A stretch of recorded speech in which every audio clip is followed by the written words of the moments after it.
Hello everybody, welcome to the Wonky Angle, where I talk about electronic music, both new and old. And today, it's time for some requests I missed, in which I go down some stuff my Patreon supporters requested. All the stuff left that I hadn't yet gotten around to. Yes, it's finally time to debut a new format in which I give you a full roundup of shorter reviews in the style of my Some Stuff I Missed roundups, except everything here was sent in as a Patreon request. And yes, that does mean as of the time that I have set this video to public, my schedule for Patreon requests has finally been reopened. But before you send in your request, I'll need you to hear this intro because the rules for submitting requests have changed.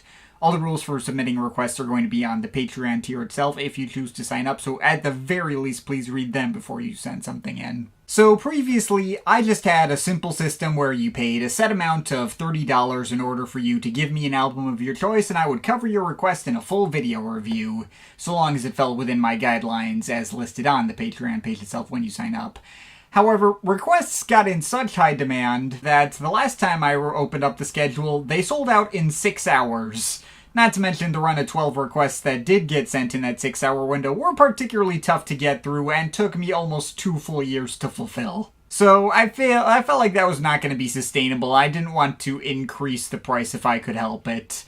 As such, I decided to start up this new format to allow people to send in requests for a decent bit longer than that initial window would allow. So, going forward, I will be allowing the schedule to open up to more requests, let's say a maximum of 32 or so. We'll see how I'm feeling or how fast these end up selling out. And the price will be exactly the same for everyone. Once again, a one-time payment of $30. But now only some of those requests will be made into full dedicated videos, and I will be deciding myself which ones. A maximum of 12 requests will be put on the regular video schedule, and the rest I will cover in a greater roundup like this video you're watching now. I will put a small stipulation in place, in case I misjudge how much a request inspires me to put into it. If something that I initially set aside for a roundup slot ends up being the kind of thing that I really want to do a full video on, I'll just do a video on it anyway. Although, if I already decided your request was proper video material when it got sent in, I will not be taking it back, even if it turns out not to be what I thought it would be once I got to making it, because that wouldn't really be fair. Truth be told, a couple of the requests in this roundup, honestly, easily could have been proper videos, though I didn't want to change the rules up on the people who already submitted. So to keep my original promise of what this original test roundup was going to be, the segments here that could have been full videos are just stretched out longer to accommodate the full breadth of what I wanted to say. So some of these segments are just full video length. What the hell. Aside from that, though, all the same guidelines for Patreon requests that were there before still apply. Request still has to fall under my electronic format, and if it's a borderline case, I'm the one who makes the decision whether it qualifies or not. You cannot send in an album you made yourself or by like some friend of yours with no audience for this. I got the $10 tier for that instead. I also reserve the right to veto a request for any other reason. You can send me multiple options for requests, and I can pick one from your provided options. For the time being, I'm going to limit it to one request per person, although if a long enough time has passed and the schedule still has slots open, let's say give it at least a month, you can feel free to send in another request if you want. Though I'm going to say absolute maximum 3 requests on the schedule at a time per person. Again, all the rules for requests are written out in full detail on the Patreon tiers themselves when you sign up. Anyway, enough about requesting rules, let's fulfill the ones that have been sent in already. Our first roundup of requests we'll be talking about today were sent in over the course of several months after that single day that I had regular requests open. I've got a fairly reasonable list of 20 projects on the docket, so let's see what we've got here. As always, if you're interested in my favorite and least favorite tracks, you can find the usual pastebin document in the description. But anyway, let's get into it. Going in the order they were submitted, starting out with, as a request from Demosphere, Machine Girl, Neon White Soundtrack, Volume 1, The Wicked Heart. And of course, the first request that got sent in had to be a video game soundtrack. Soundtrack albums are always weird beasts to review, since in order to do them full justice, I should be able to digest how the music works in the context of the media it's soundtracking. Otherwise, the music tends not to really give me much to say on its own. But going the extra mile to get all the original context, especially if it's a video game, takes way more extra time and energy that I don't tend to have in comparison to what I'd be doing for a regular review. So, not typically having the time to play through a whole game makes video game soundtracks pretty good candidates for this exact kind of roundup format. As you may have already guessed, I have not played Neon White. I've heard plenty of good things about the game in passing. Maybe I'll check it out some other time, though I am just reviewing the first half of the soundtrack completely out of context. Originally, the requester wanted me to review both volumes of this soundtrack for this request slot in order to go into as much detail as reasonably possible, though I told him that would be a bit too much of an ask, so he chose to just limit it to just the first half. For the record, I have also heard the second volume of the soundtrack subtitled The Burn That Cures on the side as well. Machine Girl tried to package the soundtrack with this first volume that focused mainly on bangers, and a second volume that focused on more chill and emotional stuff. Though in practice, the first volume feels like Machine Girl's best attempt to make a cohesive album out of the larger scale core tracks, and the second volume feels like a scattered collection of all the side cues and character themes that wouldn't have fit on the first volume, and the vast majority of which are like a minute long and barely have any substance to them at all. I'm guessing Volume 1 is primarily stuff you hear during main gameplay, and Volume 2 is primarily stuff you hear during cutscenes and stuff, but obviously, I don't know, haven't played. Volume 2 is still a generally nice time when taken out of context, but boy is it the epitome of everything that makes soundtrack albums difficult to review, the kind of thing that would absolutely require the full context of the game in order for me to even form an opinion on most of it. I'm kind of glad that I don't have to go into more detail on it in order to fulfill this request, because holy fuck, if I had to go through 30 mostly minute-long score cues and figure out what would or wouldn't be highlights among those, I'd be stuck here for ages. The whole point of this format was to save me some mental energy.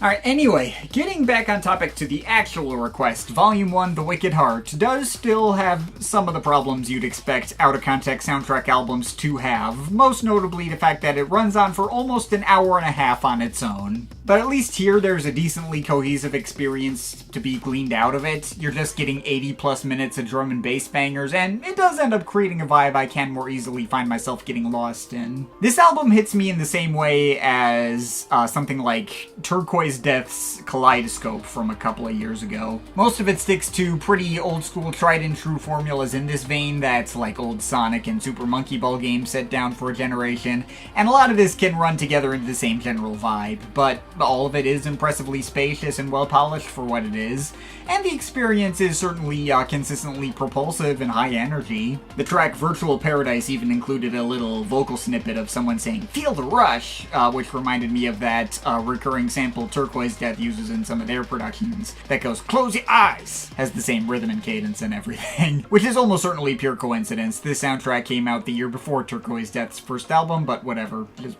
neat parallel there, I suppose. So I guess I can single out some highlights. Generally speaking, the tracks that tended to stand out the most to me were actually the ones that just happened to stick to the style I'd previously associated with Machine Girl from having heard their most recent album from last year. Still haven't gotten around to hearing their other stuff outside of this and MK Ultra, perhaps that'll be for another day. But I quite like the tracks that brought in some of those rock influences and got even louder and more aggressive, like on The World to Come or The Wicked Heart, for instance. Mostly for how they stood out so much in comparison to the rest of the track listing. A lot more tracks stick to more old school, like Y2K era drum and bass formulas, and some of them just crank the energy level up to 11, like on Cloud 9 or 1000 Pound Butterfly, or just go for some marginally slower but still up-tempo Eurodance influenced stuff as heard on tracks like Sin to Win, House of Cards, or Rigged Game. And the near 8-minute closer Hand of God gets especially chaotic and has among the most moving parts. I would not be surprised if that's the final boss theme, since it has that kind of energy, though I don't know, again. Though much of the album kinda sticks to more of a generally chill vibe than I was expecting, again trying to sound all spacious and huge and uplifting as this area of D&B tends to do. The opener Glass Ocean is probably the most peaceful and open sounding cut here, even if it's just as up-tempo as most other stuff here, and it has a lot of playful bleepy leads that kinda remind me of certain Zircon productions. Though I also quite liked Hellion with its kinda mildly early 2010s house dubstep flavored bass stabs, or the track Vainglorious Chorus, which as promised by the title brings in some choir-like pads and chops them up a bit for some even more chilling effects that might be my favorite cut here, I don't know.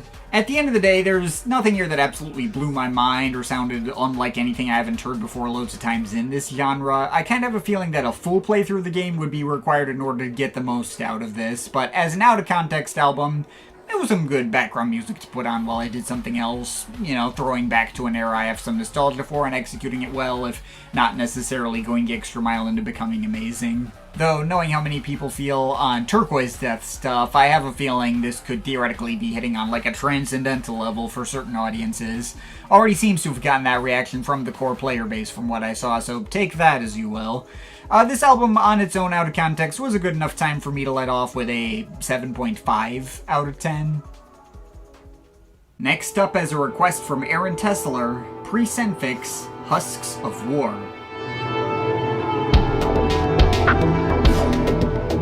Alright, next up we got an under-the-radar artist on Bandcamp I'd never heard of before, making an IDM-influenced and soundtrack-influenced concept album about the horrors of war. To quote the Bandcamp description, it's dedicated to those who have faced the struggle and strife, life-altering conditions of armed conflict. In the promotion of this album, Precenphix worked in collaboration with multidisciplinary artist and veteran Michael Robinson, who used Stable Diffusion to AI generate images symbolic of war.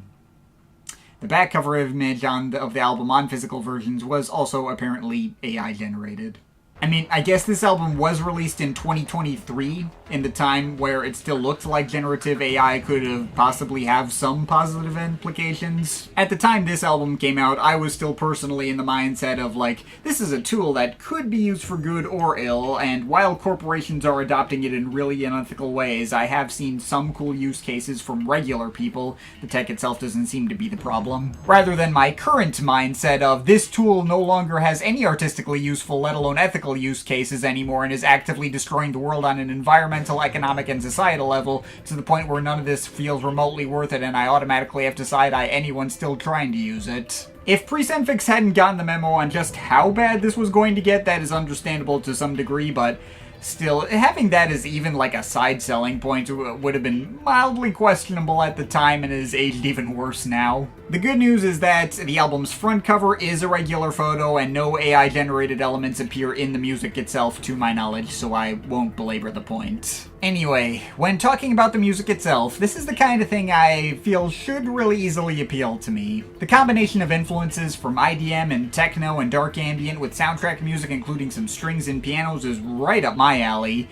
Really well produced for what it's going for too, and the anti-war messaging is well intentioned as well, with some tracks even bringing in sound effects of like distant gunfire and soldiers marching and stuff. That said, the album is also very soundtrack-like in the sense that this material feels like the kind of thing that would ordinarily be the backdrop of some other media and isn't as attention-grabbing on its own as I might hope it would be. You're not getting any kinds of hooks, it's just kind of depressing and vaguely cyberpunk-flavored mood pieces that fall in the background surprisingly easily. And the pacing is kind of hit and miss too, even with the album only being 37 minutes, it feels longer than it is. Most notably, the longest track on the album, Infiltration, is kinda this meandering dark ambient drone thing that, while it does have a decent amount of evolution, feels like it just tanks any sense of momentum, no pun intended. I am so sorry. I get why a track like this would be here conceptually. With this kind of subject matter, it's obviously not supposed to be a fun time, but it does feel at odds with the pace of much of the rest of the album was moving at. Still, there's plenty of neat moments here. The track Incoming has the most moving parts and interesting evolutions through its orchestral IDM crossover sound. Occupation had a more propulsive techno-influenced groove. Resistance had a fairly tense string-backed industrial-influenced arrangement, which was quite cool.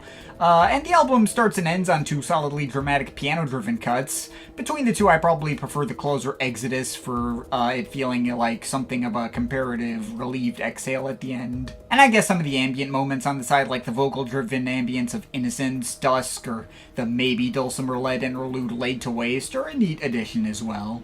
Overall, this album is good, but it's admittedly the kind of thing I want to like more than I think I actually do. Albums with this particular kind of sound palette and putting this kind of effort into their messaging is the kind of thing that would ordinarily appeal to me pretty directly, though this particular execution of these sounds didn't grab me as among the most memorable or striking material I've ever heard in this vein, or really stir me on as deep an emotional level as I think the artist might have hoped. A lot of my listens of this thing just kind of went in one ear and out the other, aside from the war sound effects, which themselves, while obviously complementing the concept, might end up with me less wanting to come back to this more in the future. Still, again, this is a good album that's very well produced for what it is, with a lot of cool ideas. I just came out wanting to properly love it, but only liking it.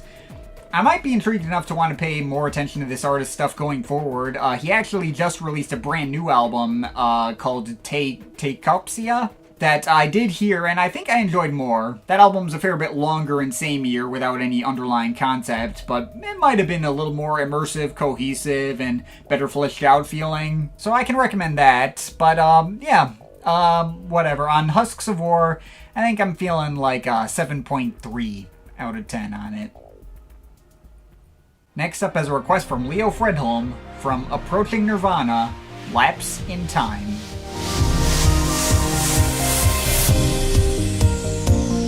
Alright, next up we got a Denver, Colorado-based EDM producer who combines progressive house with, I guess, technically classical influences, though it's more soundtrack music by way of what sounds like movie scoring-themed sample packs. I am not judging, by the way, I have made that kind of stuff too. I do remember, like, the first time I ever looked on the electronic charts on Bandcamp well over a decade ago.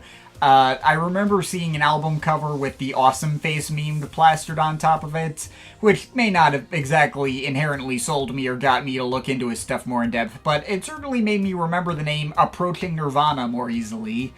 Although I am not here to review Not Even Once, I'm here to review an album this artist came out with 2 years prior, in 2011 to be exact. And yeah, it definitely sounds like something that came out in 2011, alright? The first half of this album focuses on really straightforward progressive house bangers, tracks like Bangers and Smashed, Second Flight, No Strings Attached.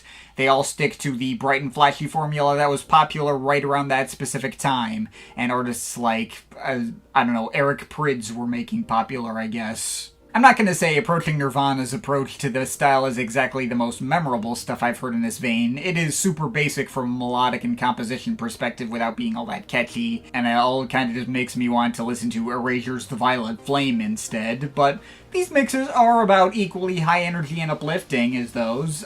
They elicit the kind of feelings in me that the artist was going for. The other half of this album is more soundtrack material focused around pianos and strings and various other MIDI orchestral instrumentation that all reminds me quite a bit of the artist Filter. It also sounds really cliche and fairly basic in its construction, but not to the point of outright undercutting the cinematic vibe the artist was going for. Tracks like Shadows Vigilante and First Flight Relaunch are quite solidly dramatic in that vein, and Lullaby of Creation is a decent emotional note too, I suppose. And I guess the two sides of the album are combined pretty effectively on the album's centerpiece track Worth 1,000 Pictures, both a progressive house banger with some of those pianos and strings in the mix to deepen the experience. That was probably my favorite cut here. At the end of the day, this is not the kind of material that gives me much of anything to say, and I kind of doubt this material was, labored over all that intensely. I'm not going to say anything here precisely impressed me or swept me off my feet, but it all hit on the exact level it was going for and sufficiently brightened the mood, I suppose, so I can't really get mad at it either. Not gonna say anything here's a must listen, but it's a fun time for what it is. This can get a solid 7 out of 10. Next up, as a request from The Tribe Has Spoken, from Slushii, Brain Freeze EP. Alright then, next up, I guess we're talking about Slushii, an EDM producer who really broke out about a decade ago in future bass and melodic trap adjacent scenes. I've known about him in passing since around the time he broke out. I had been better at keeping up with the mainstream EDM scenes at the time than I am nowadays. Although his associations with artists like Marshmello led me to want to just avoid his work as much as I could. I certainly didn't go in wanting to hate his stuff since A, the guy has always been pretty open about being a fellow person on the autistic spectrum, and B, I distinctly remembered the one time Deadmau5 got caught using autistic as a slur while talking shit about Slushii's music on a stream. This guy certainly doesn't deserve that kind of shit, though I had a strong feeling his music wasn't going to appeal to me that much, so I just never looked into him that deep and felt okay with just not having to form an opinion on him. Although, that would obviously have to change when this request got sent in. At least hearing this EP for the first time, it wasn't as hard to listen to as I thought it would be. I'm not gonna say I like it that much, but I don't hate it either. I feel like my thoughts on this kind of mirror my thoughts on that slander thing that was sent in to me by the same requester as this. The only track here that lived up to the level of obnoxiousness I'd been afraid I'd be getting into was the closer, Take My Hand.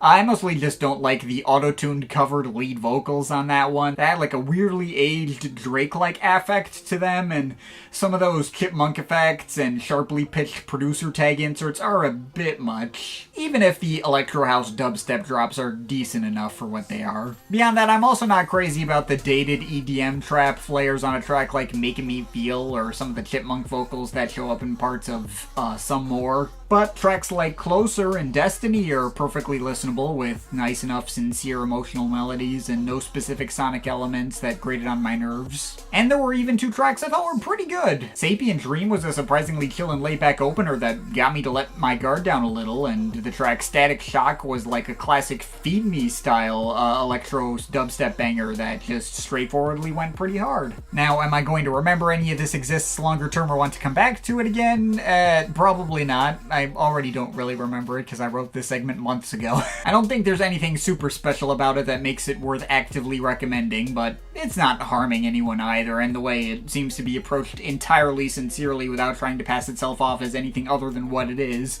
hitting that right sweet spot of neither being too serious or too unserious for its own good, makes it the kind of thing that's hard to get mad at. I don't know, I've heard plenty of stuff in this scene that's moved me a lot more, but I've also heard of a heck of a lot worse. This is just okay, and I'm overall feeling like a 5.7 out of 10 on it.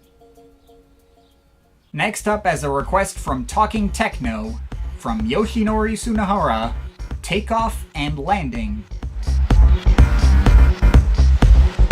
Okay, so next up we're talking about Japanese downtempo and house artist Yoshinori Sunahara, best known for being a former member of the band Danky Groove, although he's got a pretty solidly well-acclaimed solo career as well. Initially, this requester wanted to give me the option between covering this album from 1998 and his next album, Love Beat, from 2001, although last minute the requester changed his mind and was like, no, you know what, do Takeoff and Landing. I reckon you'll like that more. It's funny, since had the requester not clarified that himself, I probably would have chosen to cover Love Beat here instead, purely since I was already familiar with that album's closing track, The Center of Gravity, from having picked it up from an iTunes Essentials playlist when I was in high school, and I had been curious to hear how the rest of that album would hold up. And for the record, I did also hear that album on the side. It is also very solid and delivers a lot of cool spacey ambient techno, house, and downtempo grooves with occasional text-to-speech interjections that sort of reminded me of Monolake. The Center of Gravity was probably the best track, and the album as a whole may not be the most easily memorable stuff I've heard in that genre, but all of it was enjoyable for what it was. That said, though, as it turns out, the requester made the right call, since while I think Love Beat is a very good album,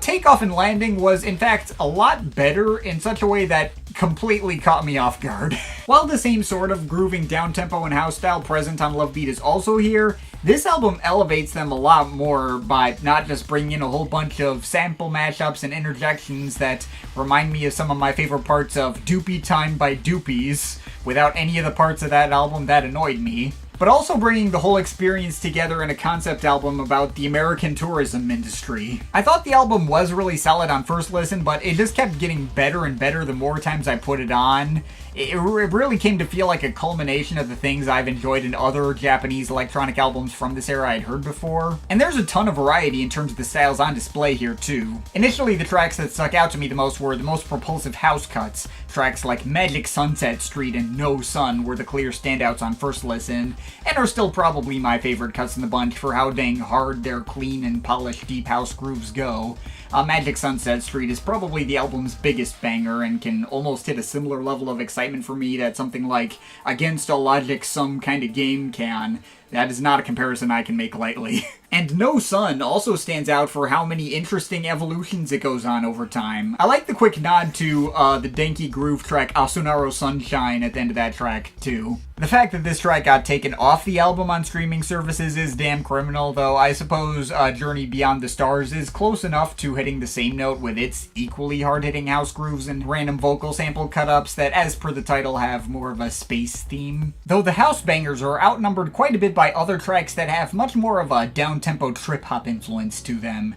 And while on first listen these were mostly good without me properly loving them, I feel like each one of them would just click with me with each subsequent listen I gave this thing. The first one that really clicked was the 8-minute Life in Space, which probably has the most dramatic and epic feel of these down-tempo cuts. That crunchy hip-hop beat going up next to all these thick synth pads and pianos as a sampled PSA voiceover hypes up a cavalcade of sounds that have shaped our time. That's fucking sick. But also the first two cuts have kind of like a bouncy hip-hop flavor to them, with the album intro, Information of TUA, bringing in a lot more random voice sample interjections as a warm-up for what's to come, and the brief groove it does form, bringing in all these lush piano and string samples that have like a sort of late 70s disco soundtrack sort of influence that reminds me of shit like the Irresponsible Captain Tyler soundtrack or something. That is a very specific reference that only certain people are going to get, but whatever. But then the groove is kind of reshaped into an even bouncier form on Crosswind Takeoff, which feels like more the album's functional opener.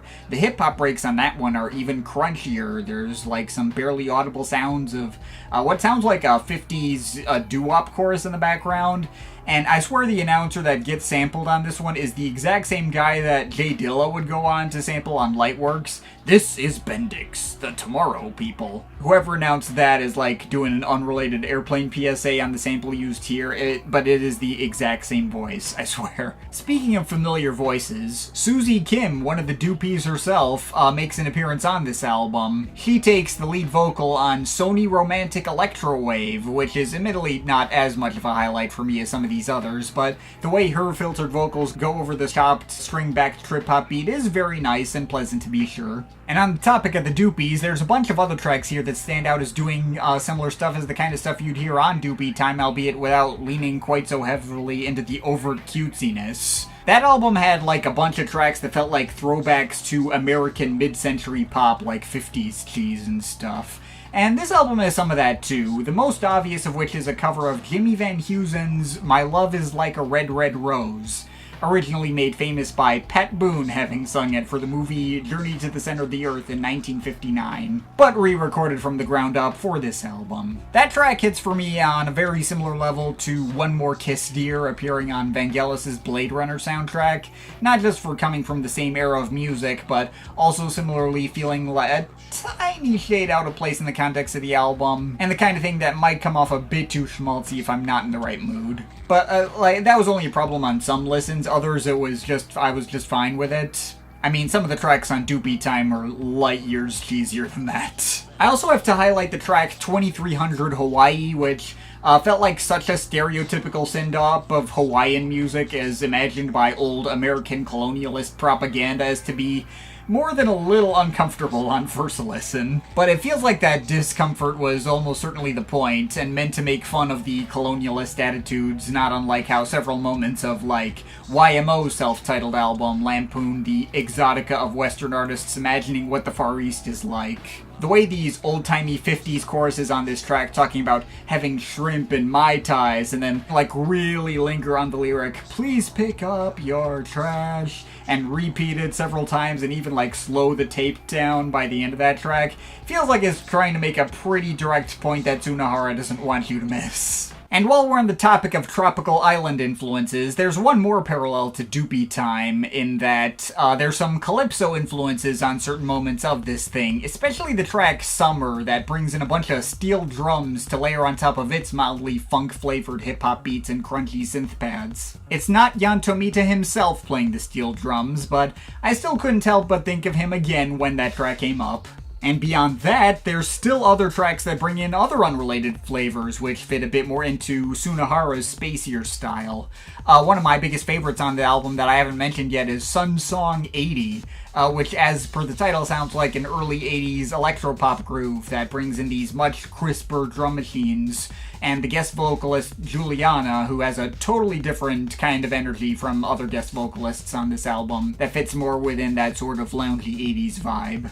And the tune she's singing is excellent as well. I suppose I can also make a brief mention of some really quick interludes that are thrown in for flavor, like Countdown sampling the same Rocket Countdown that I think the Orb sampled on Adventures Beyond the Ultra World, or there's also like just this kind of quick 1-minute ambient breather, which is called The Good Timing of World of Love Song. What a title. But the experience is brought around full circle for the ending, Welcome to Japan, which brings back some of the hip-hop flavor breaks that appeared on the beginning moments of the album, as well as all these lush synth washes, the melodies of which in the very beginning remind me of like Boards of Canada's Wildlife Analysis, but this track is obviously a lot brighter and flashier, sampling strings and pianos and stuff again. That's another highlight for me, I would say. So yeah, that's everything on Takeoff and Landing. If it wasn't obvious from the fact that I put in pretty much a full video's worth of breakdown of this album's track listing, I thought this shit was amazing.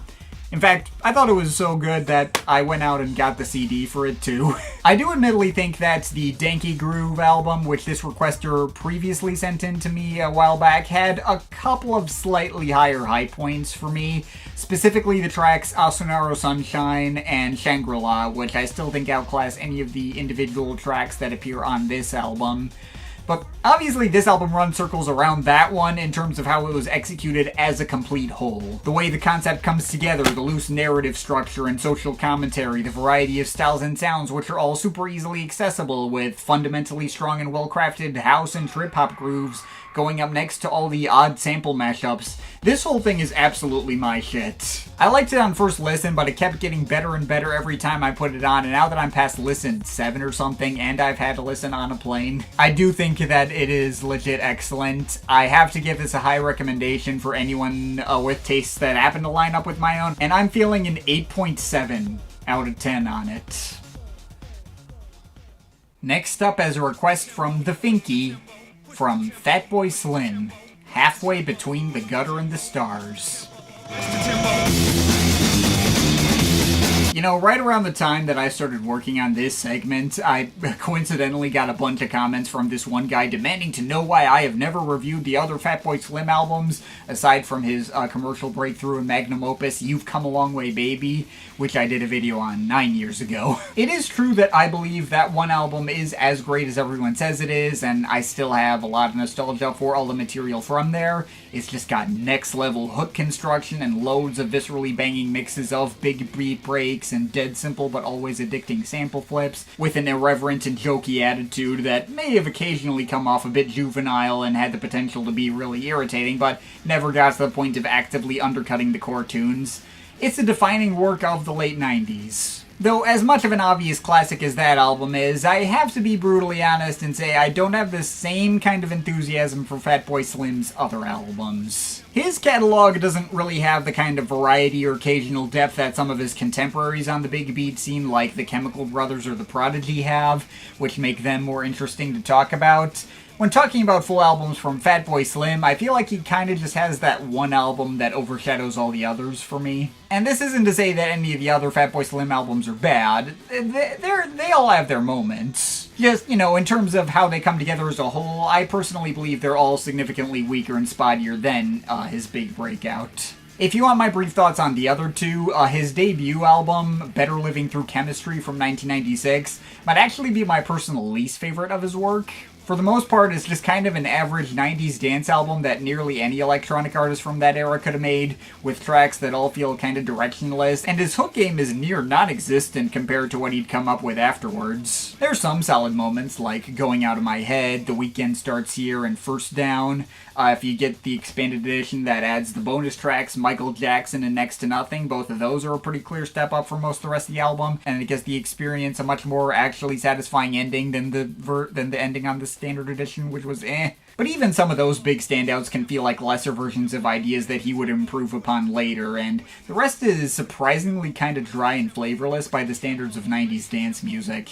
It's not bad at what it's going for, and all the grooves are danceable, but you could get an easily comparable experience that did these sounds better and more memorably from loads of different house and breakbeat artists who came before him. His final album, Palookaville, from 2004, by comparison, at least sounds like the kind of thing that's a lot more easily recognizable as Fatboy Slim's work in particular, and doesn't feel like it's just meandering around without knowing where anything's going. That album just continues the exact same style as the two albums that came before it, with maybe a few more vocal guests, but the hooks still aren't nearly as sharp or memorable as his best work, and there are some moments that feel more on the nose and obvious, like him sampling Signs by Five Man Electrical Band, or finishing the album with a really straightforward cover of The Joker by Steve Miller Band. The track Wonderful Night is the clear highlight by far, and I suppose I also like Northwest 3, and there weren't any tracks that outright irritated me. All of it was fine, but I'm not going to remember pretty much any of it. It was pretty clear his heart wasn't as much in that one, and I don't blame him for feeling like the creative tank was too dry to ever come up with another follow-up since then. Unless you count the off-Broadway musical he co-wrote on the side with David Byrne of all people,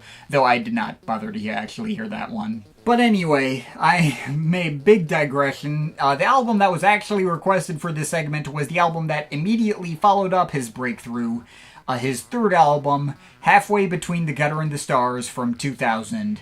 Which, to be fair, out of the three less successful Fatboy albums, this is definitely the most interesting one to actually talk about.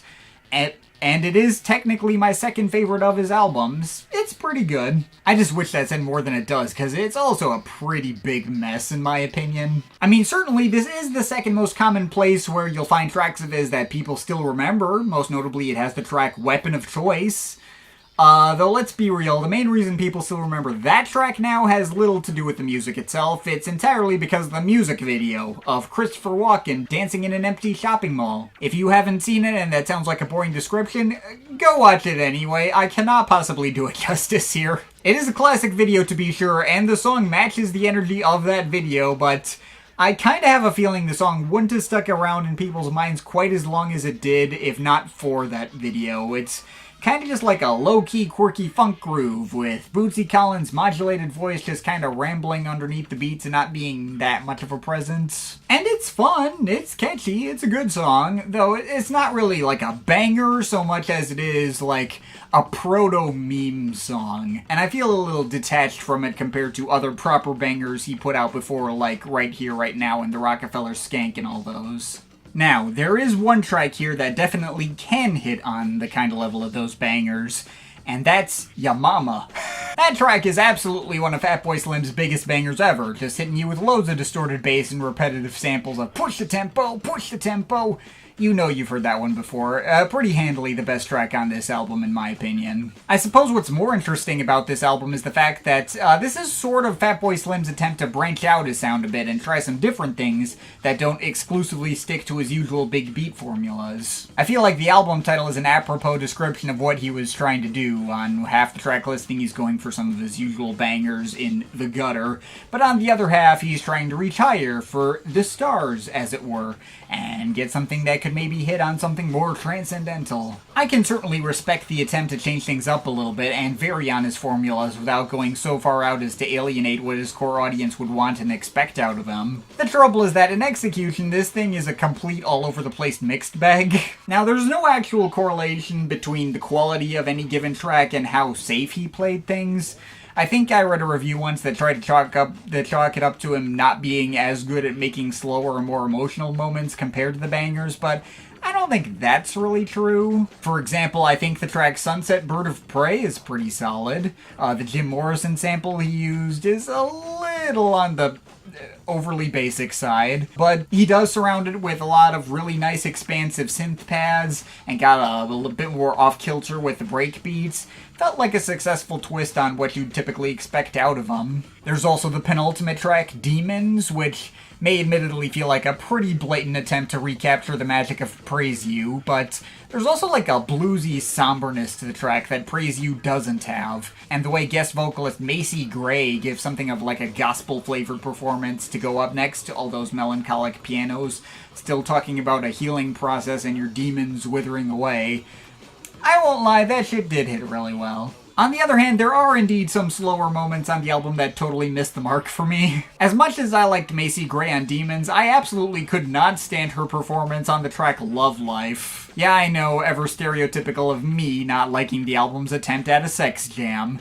And to be fair, I don't mind it on an instrumental level, but even as an Aeroace person, surely I am not the only one who thinks this is just a really corny-ass sex jam. Like, she's talking about sexin'. She's sexin' you. And the outro where she wants to A you, B you, C you, D you, E you, and especially F you.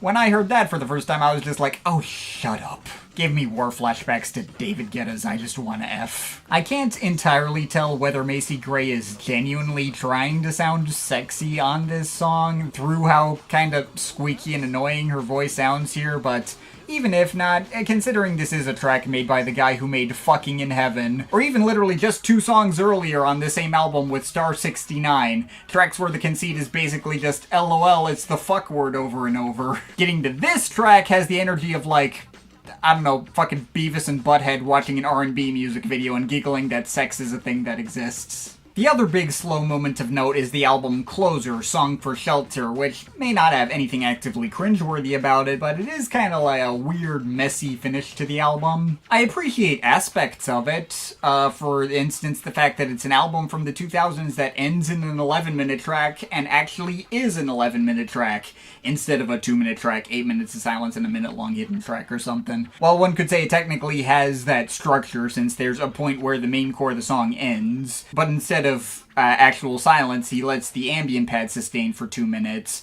and then he reprises the album's intro, talking about my baby, for like a big full circle moment. And that was a nice, pleasant surprise. I just don't know how I feel about the vocals on the main bulk of the track. Like, this track also samples the acapella of a Roland Clark track called I Get Deep, in almost its full unchanged entirety. Turning this track, which was originally kind of like a freestyling house track, and putting it over this much more stripped back down-tempo jam, makes it sound like some homeless guy rambling about liking house music while completely ignoring the beat underneath him, and it feels very meandery and directionless. I do like the aspect of it's bringing the album full circle, since Star 69's repeating vocal sample are also from the same Roland Clark acapella, but it is absolutely nuts to me that Song for Shelter was released as an actual single. Like, at most this is like a credits roll type moment that only really makes sense in the context of a full album instead of the kind of thing that feels well designed to stand on its own. Though that leaves the album's more actual up-tempo moments, and I've got even more mixed feelings on some of these. I mentioned Star 69 a couple times. The vocal sample on that one gets pretty mind-numbing and annoying, while somehow not really being that catchy either. They know what is what, but they don't know what is what. Although the techno groove underneath does admittedly go pretty hard, it's neither a highlight nor a lowlight for me. There's also the track Drop the Hate. That's kind of interesting in that it liberally samples a preacher talking to a Baptist church congregation about how we need to drop the hate and forgive each other. You know, if a lot of people love each other, the world would be a better place to live. I mean, I'm all for the message, and it is one of the harder hitting tracks here, though not one of the catchier ones, and also getting this overt with the religious influence to the point of including all the addressing of actual church congregations feels like it might not fit as well with Fatboy's usual MO and do more to highlight the tonal conflict in the album's flip-flops between the gutter and stars, as it were. Kinda difficult to be irreverent and reverent simultaneously, if you get what I mean. Still a good track, though. Beyond that, I guess Mad Flava could technically be a highlight, since it is among the densest mash of samples on the album, loads of DJ scratches and rapper interjections in the background, trying to be the album's equivalent to Gangsta Trippin' maybe. But it also does kind of start off on the wrong foot with this kind of croaky voice at the very beginning that sounds like some cartoon bug alien or whatever, and really threw me off in the not-so-good way. And speaking of croaky voices throwing me off, I feel like that is a significantly more pressing issue for the track Retox, which I think I like even less than Love Life. Not only is this one of the more, like, run-of-the-mill instrumentals that maybe has a nice wiry bass line, but otherwise sticks to house banger framework, standard enough to fit, like, on his debut. I mean, that part is fine, but I really did not like Ashley Slater's hook talking about "Retalks the freak in me" with all this super creaky vocal fry. Just comes off kind of creepy and uncomfortable. So yeah, that's pretty much everything I have to say about Halfway Between the Gutter and the Stars.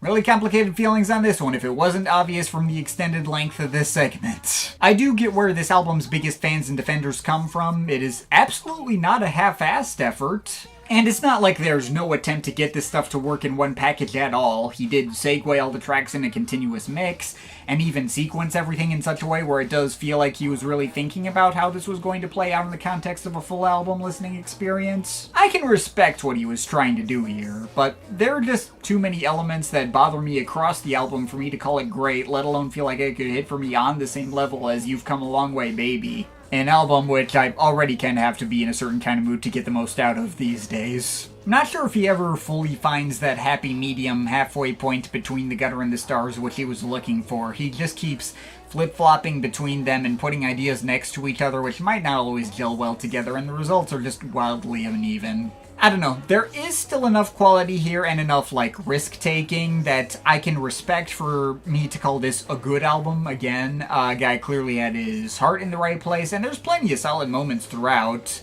Just as a complete whole, I don't think I would call it, like, an underrated classic or a personal keeper either. I can see exactly where the mixed reviews at the time came from. Though, at the same time, I can easily see this being the equivalent for some people what The Chemical Brothers' Push the Button is for me. An album that got mixed reviews from critics, and some would argue marks a notable downturn in the artist's relevance, but could also pick up a lot of personal meaning for certain people as an easy, de-stressing, brain turn-off kind of listen. I mean, I personally stand by Push the Button's hooks being light years better than anything on here, but I would easily get it if people had the opposite perspective for me. So, yeah, I cannot bring myself to love this all the way through, but it is good. I can be generous with it and let it off with a light, solid 7 out of 10. Next up, as a request from Waffles, from Supersilent, 6. Okay, next up we're talking about Supersilent, a Norwegian experimental electronic jazz outfit originally formed by members of the band Vesselfreck and collaborating with producer Deathprod. I'm not gonna bother pronouncing their names since I know I'm almost certainly just gonna get them wrong. Evidently, they've been active for quite a while and have an impressive catalog of 14 albums, all named in the number in chronological order they were released. Perhaps I'll have to look into them more some other day, but in the meantime, I was pretty interested in checking this out. This sort of combination of improv electronics and free jazz type material seemed pretty directly up my alley, and I originally even picked this to cover in a proper video out of the big list of options this particular requester gave me. Though then the requester wanted to swap that out with the Philip Glass request I actually ended up doing instead, and this ended up here. Which, to be fair, not an entirely off-base call, as it turns out I don't exactly have an absolute ton to say about Supersilent's 6th studio album from 2003, and I would have been stretching even more to find things to say in the context of a full video than I already did in that Philip Glass video. I mean, yeah, as it turns out, the experimental electronic improv free jazz group made an album here that doesn't exactly have much in the way of structure and is mostly just kind of a vibe that runs together a bit. Who could have seen that coming? But that's obviously no statement on the quality of this thing. I definitely enjoyed my time with it. Breaking this thing down by its 6 tracks, the first cut is a pretty strong indicative start combining experimental krautrocky stylings and repeating synth riffs with psychedelic wiry leads and hand percussion. Track 2 is the jazziest cut here with a lot of nice trumpet solos going over laid-back muted pads and minimal freeform drumming. Track 3 is probably the freakiest and most unhinged track, floating through all sorts of different drones and effects over the course of 13 minutes.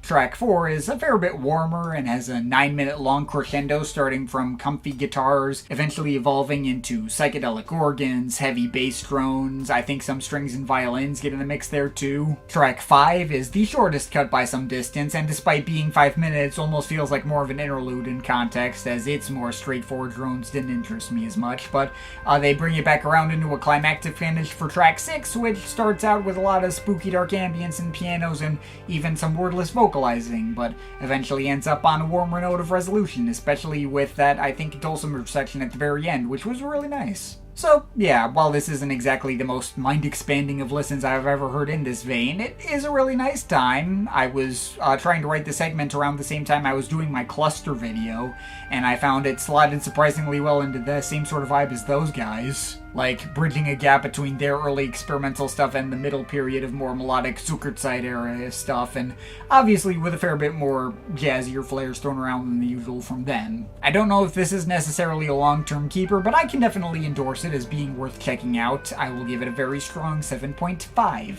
out of 10. Next up, as a request from Quincy Jones, from Pole 1. Alright, Pole. This is one of those artists who I've known about forever but never bothered to look into further. I primarily know this guy as a mastering engineer, real name Stefan Betke, since I see his name show up all the time in the credits of so many different artists I'm a fan of. He's one of the go-to mastering engineers for Biosphere, The Orb, and Thomas Fellman, modern-day Cabaret Voltaire and Richard H. Kirk shortly before his passing.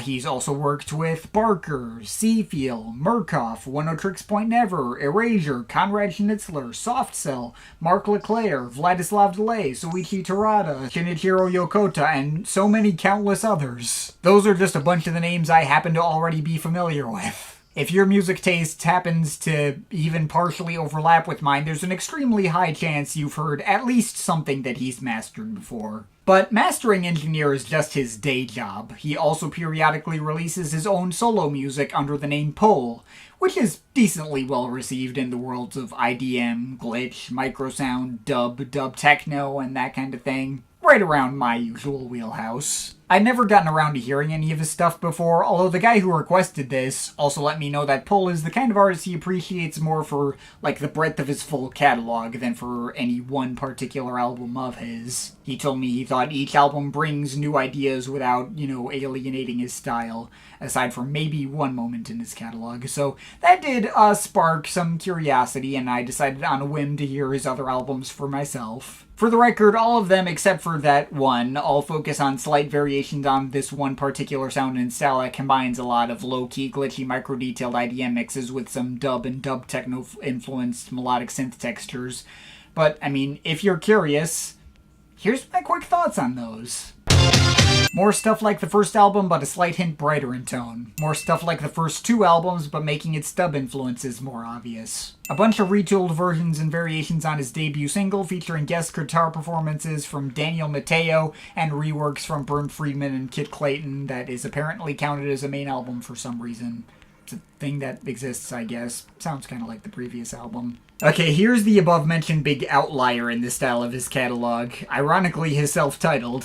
He decided to hook up with rapper Fat John to make a full-on hip-hop record with beats that have more of a mildly jazzy flavor, though still maintaining most of the super clean, dubby IDM style he had before. Might not have gone over that well with his core fan base, although it's pretty nice for what it is. Biggest criticism I had was the fact that Fat John keeps copy-pasting his lengthy verses in a failed attempt to turn them into choruses. Feels like the album's trying to be catchier than it is and not really sticking to landing. Though, aside from that, I appreciate the massive risk and the actual sound of it is all well done for what it's going for. It's not bad. Carrying off the somewhat brighter and more organic approach to the previous album's instrumentals, but this time doing away with vocals and adding in more guitars for some occasional rock edges. And feeling just a bit quirkier on average. This might be my favorite of his work, although all his albums hit on pretty much the exact same level of enjoyment, so I don't know. More stuff like the previous album, but building the tracks with maybe a little stiffer structure. Good time as usual, close to on par with the last one, I think. Here's an album he did reworking material from the unreleased archives of Conrad Schnitzler, part of a series where several different artists were brought in to do the same in the years following Schnitzler's passing. I am not sure how I feel about the existence of this series, but I suppose this is a neat combination of their styles, with Schnitzler's material giving Pole's typical glitchy dub mixes a bit more of an early industrial flavored edge. Like his last two solo albums, but leaning a bit more back into the more minimal approach of his earlier stuff. It's nice. Like the last album, but some of the jazzier influences from certain moments on his self-titled return in some moments. Solid stuff. So there we go. Maybe not the most well-varied back catalog I've heard in this scene, but never completely running together either. I can respect what he's been doing. Anyway, the actual subject of this request was the guy's untitled debut album from 1998. The first Pol album is the most low-key and minimalistic of them all. Definitely sits on the border of when the style of IDM that was popular in the 90s, when there was more like ambient techno and dub, was turning into the more micro-detailed glitchy style that was more popular in the 2000s. I've seen some AllMusic reviews allude to the idea that some of his material in this era was based off of the sounds of some of his equipment was making while it was broken and on the fritz, although I don't have an actual source to confirm that. There's not exactly a ton to go through regarding individual tracks since they all adhere to the same framework and mix of minimal glitchy micro percussion and dub techno synths, but much like Pol's catalog as a whole, as samey as the experience may be on the surface, it never completely runs together. When you put on the opening track, Module, it initially seems like barely anything is going on, just a beatless ambient composition of random digital crackling effects and some sparse synth chords over some oily bass. But with tracks like Fragen and Kirchenessen, those elements get reshaped into new patterns that feel progressively more structured. Lachen has various loops from metallic melodic clanking sounds to more light but strangely tactile audio fuzz to even some light and eerie electric pianos that seem to repeat away out of sync from each other, while Berlin shows some more dub-inspired patterns of synths barely audible at all beneath the bass and rhythmic clicking sounds. Tanzen, fittingly, has among the most danceable mixes on display here, and its groove segues directly into Friend, which brings in other brighter minimal synth patterns to layer on top, including light blips meant to resemble dub reggae organs and squelching bass. Paula has a few more heartfelt chord progressions flowing through its mix of glitches that sound a little more like really tiny vocal fragments this time. And finally, Fliegen ends the album on one of the marginally busier and more dynamic mixes with some warbling bass chords taking up most of the space. Maybe a bit of an arbitrary pick for a closer, but I suppose it works as well as anything else here would. So yeah, that's kind of it for Pol's 1. May not be the kind of thing that feels like it has much going on the surface, but there's always just enough unique texture and progression to keep the experience from getting dull. I like it a lot. Minimal IDM records like this that have all sorts of micro details and spacey ambient dub-inspired mixes like these are nearly always going to appeal to me. Although, what might have just pushed this thing into great territory was the fact that I coincidentally heard this album for the first time within like 2 months of catching up on a different classic IDM record with a similar reputation that also came out around the same time and even released on the Scape label that Pol ran himself for a period of time. That being Jan Jelinek's Loop Finding Jazz Records. That album, as per the title, may instead be based around processing jazz records so heavily that they cease to be recognizable as jazz, and there's not quite as obvious a dub influence to that one as there is to this one, but it's almost the exact same album otherwise, both going for that super minimal micro-detailed IDM approach with a very studied and subtle approach to its low-key and intimate atmosphere, building with just good enough structuring to ensure that no ideas feel redundant or run together too much. Hearing what Pol was doing and how Jelinek built off the same ideas to do something similar but distinct, I think gave me a better appreciation for both albums. Also, I initially wrote the segment months before doing my Vladislav Delay video, but some of that guy's stuff can hit in a very similar way too, and I think his Entane album in particular could find a way to make this kind of sound both feel even more expansive while somehow also being even more stripped back. I do think I like that album more than this, and I'm not even sure if Pol's debut would be my personal favorite Pol album overall. Again, they all sit around almost the exact same level of quality for me, and I may need some time with some of those others, but I can pretty easily recognize the importance of what Pol did here and how low-key influential it may have been on the surrounding scenes. It feels like a classic status sort of album either way, so I think I'm willing to let it get away with a light, solid 8 out of 10. Holy fuck, my voice is gone. Next up, as a request from Velasquez, from David Morley, Ghosts. Next up, let's talk about David Morley, an ambient techno artist who was born in England but is primarily based in Belgium and came up within the early 90s roster of R&S Records. If I had a nickel for each artist covered in this video with a story that would match that description, I'd have 2 nickels, but we'll get to the other nickel in a bit.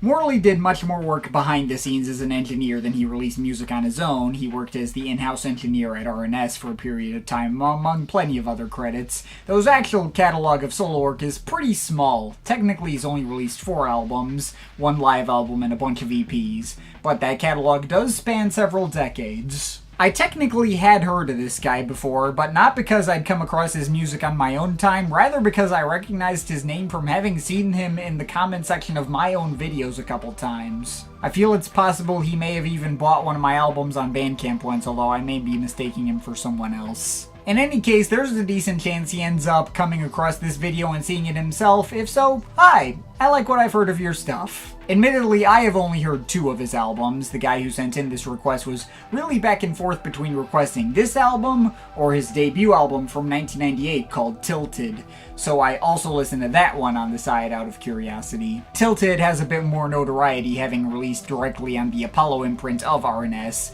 The sound palette is a fair bit more overtly 90s sounding, fitting more into the IDM scene of the time, and there's a lot more break beats, although I have a lot of the exact same things to say about it that I do about the album that was actually finally decided upon for the request. They're equally enjoyable for a lot of the exact same reasons, so I will leave it at that. Anyway, the subject of the request is Morley's 2007 sophomore album, Ghosts, which he self-released on his personal Ursa Major imprint. This is apparently a collection of material that he'd originally composed anywhere between 1990 and 2000, some stuff around the same time as Tilted, but never released until a fan heard some of it and convinced him it was worth putting out in the world. And yeah, it's a really nice collection of old school 90s style ambient techno with a few dub influences thrown in there for good measure. It is admittedly the kind of thing that falls in the background for me pretty easily, but I listen to it like 10 times while trying to come up with things to say, and while I didn't exactly come up with that much, it neither grew nor shrunk on me over that time. Every listen, I had the same reaction of, that was really solid. I guess if you want some specifics, I quite like the opener Stuntman, lots of cool squirty acid progressions and melodic washes that feel pretty directly influenced by like 80s Tangerine Dream and Edgar Fruza. Makes sense from the title. Link had some much lighter blends of breaks to go up next to its airy and mysterious pads, trampling gently at some of the album's brightest and most memorable melodic progressions. Tone Wave has a marginally darker tone and a bass line, which kind of reminds me of Aphex Twin's Aegispolis. The slightly darker direction is furthered by Equator, which has a lot less melody aside from airy pads and gently stomping techno beats. Or should I say gently trampling? I don't know. The entirely ambient effects brought in a bunch of jazzy influences, mostly due to its inclusions of all these bubbly electric pianos that really create an underwater sort of vibe, and even a couple of wailing horns in the background. That was really cool. Meanwhile, Wall has a much thicker, almost live-sounding bass line and some light metallic shuffling percussion to go alongside its much more dramatic pads, making for quite possibly the most attention-grabbing track in the bunch. Reminds me of some of the slower and more dramatic moments on Carbon-Based Lifeform's Hydroponic Garden, so that's great. The title track floats through some more ideas that sound like other tracks on here without really standing out as much to me in context, even if I suppose the progression from metallic dark ambience into something with more defined structure and melody over time is cool. And finally we close with Tab, which I have to assume is short for Tabla, since there's a lot of those being layered over its dramatic ambient pads for some cool psychedelic effect. And yeah, that's about all I got. I have admittedly heard an absolute ton of albums that sound kinda similar to this one over the years, so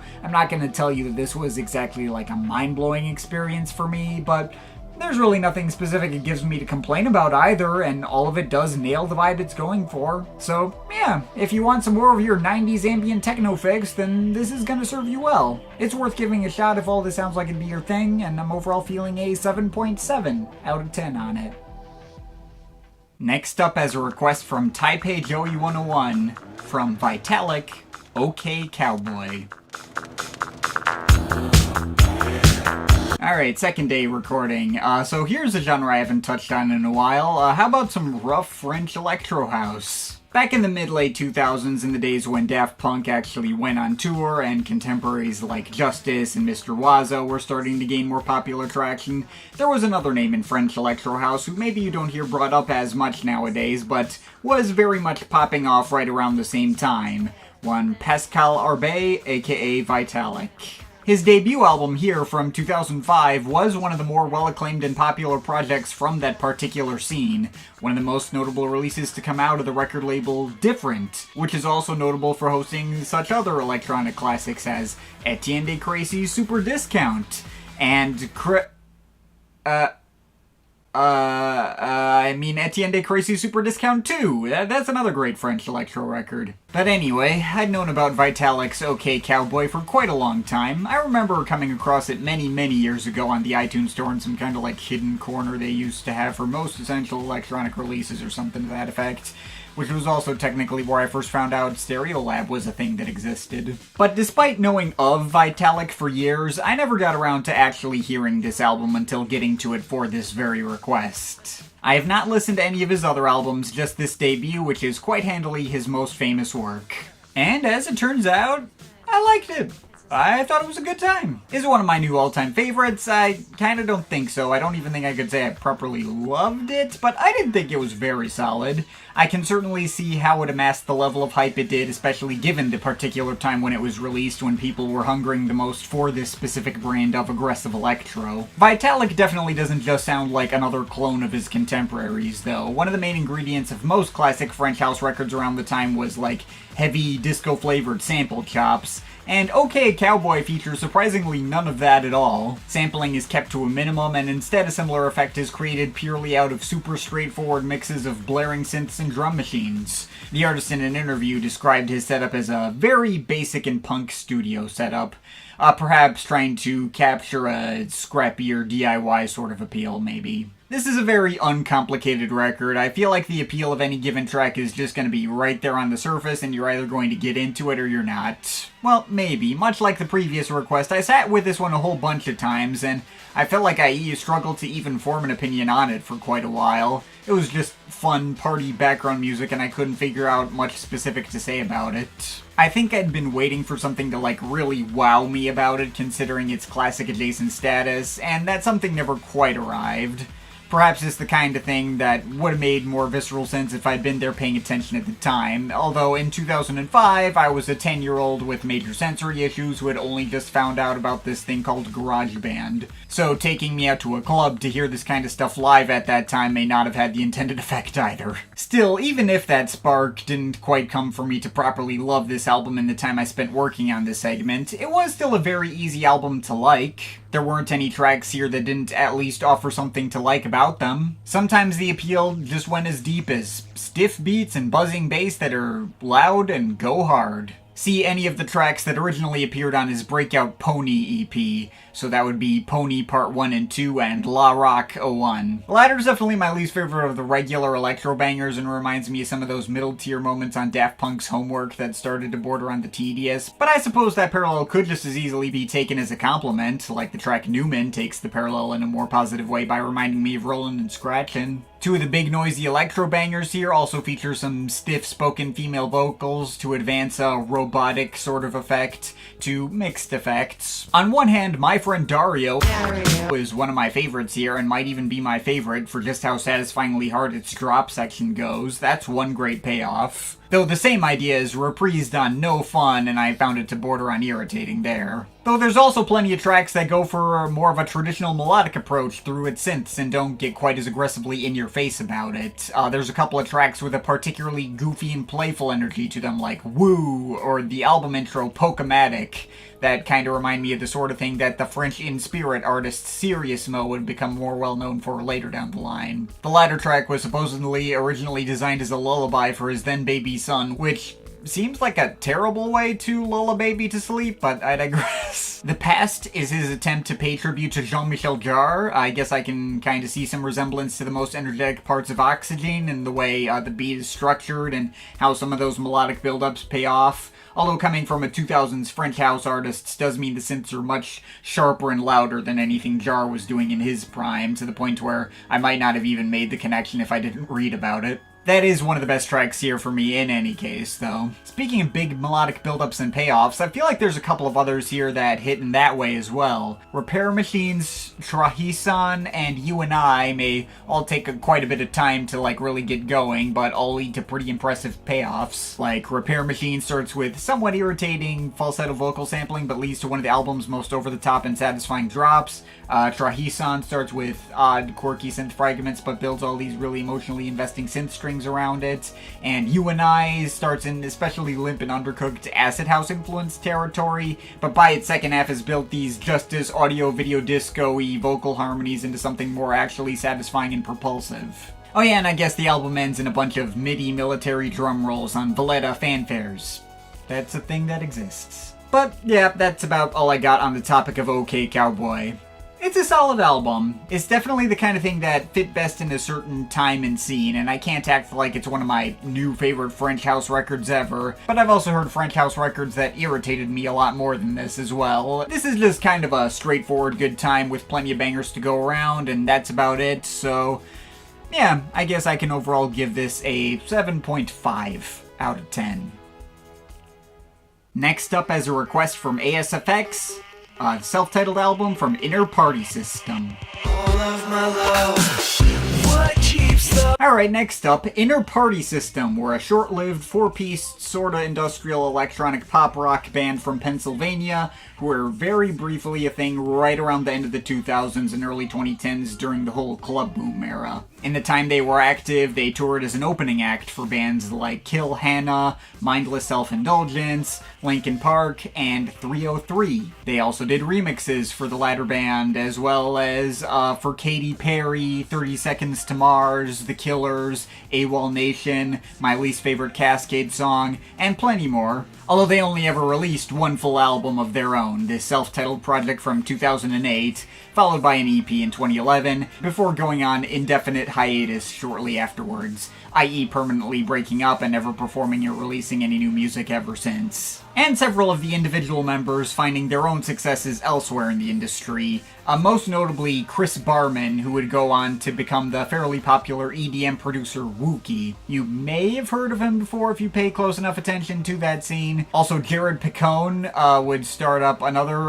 moderately successful EDM duo with Troy Hinson called Black Caviar, best known for that What's Up Danger song from Into the Spider-Verse. And the band's lead vocalist, Patrick Nisley, has done some production work behind the scenes for bands like Youngblood and more recently Joey Valance and Bray. And the remaining member, Jesse Cronin, well, he was an engineer on a 303 song once, though I didn't see any credits on Discogs past 2013, so I don't know what he's been up to lately. Not music, I guess. Anyway, the only album by Innerpartysystem is fine, I guess. It is definitely an album that released in 2008, alright. The mix of electronic and rock here feels like it's trying to be marketed in equal parts to the emo and pop punk scenes at the time, that whole ARTV wheelhouse, as well as the club boom era mainstream pop scene at the time. It makes sense for them to have toured with 303, another band that were sort of trying to aim somewhere between those two audiences and could have only existed and been successful in the exact moment in time that they were. Although Innerpartysystem appear to take themselves a lot more seriously, where 303 seemed to treat themselves like an ironic joke and had way more frat douche energy, I guess. Those guys fucking sucked. Now, being easier to take seriously than 303 is not exactly a high bar, and probably the most notable issue I have with this album is, the overdramatic emo lyrics on every track, which sounds like the lead singer just went through his first breakup, painting everything with this particularly adolescent and edgy tone. That kind of thing definitely had an audience, especially in the 2000s, but was mostly eye-roll inducing for me personally listening to it 18 years after the fact. I hear a song like New Poetry start with the line, "I used to think that you were pure," and I just immediately tune out. The attempts to combine that writing style with like the late 2000s club setting, like on the first two tracks, can be kind of funny to look back on in retrospect. The track Last Night in Brooklyn is literally just an emo breakup song set in a club, and he's breaking up with hookers doing cocaine. So that's pretty on the nose, pun intended. You can also get the big hit Don't Stop, which tries to pull like a Max Martin-style lyrical shortcut with a grammatically nonsensical chorus, but ends up feeling too stilted to get away with it. I got, you want, it just don't stop. Doesn't even sound like a complete sentence, it's just a bunch of random words. But I digress. As much as some of this stuff can come off, like, obviously dated and as unbearably edgy teenager coded as songs like Everyone is the Same or This Town, Your Grave are, they are still more palatable combinations of those scenes than My First Kiss Went a Little Like This. I'll take these guys over that any day of the week. Instrumentally, the album's all perfectly competent with heavy, noisy electroclash synth walls and guitars and synth pop backdrops that feel very of their time but are obviously major label backs and thus have sufficient production polish to play to mainstream radio. And the tunes and melodies are all serviceable for what they're going for. My descriptions of most of these tracks' instrumentals would be functionally the same. Everyone is the same, one could say. But there are some highlights of note. I guess Structure has some neat Boards of Canada-ish electric pianos on it. That one's nice.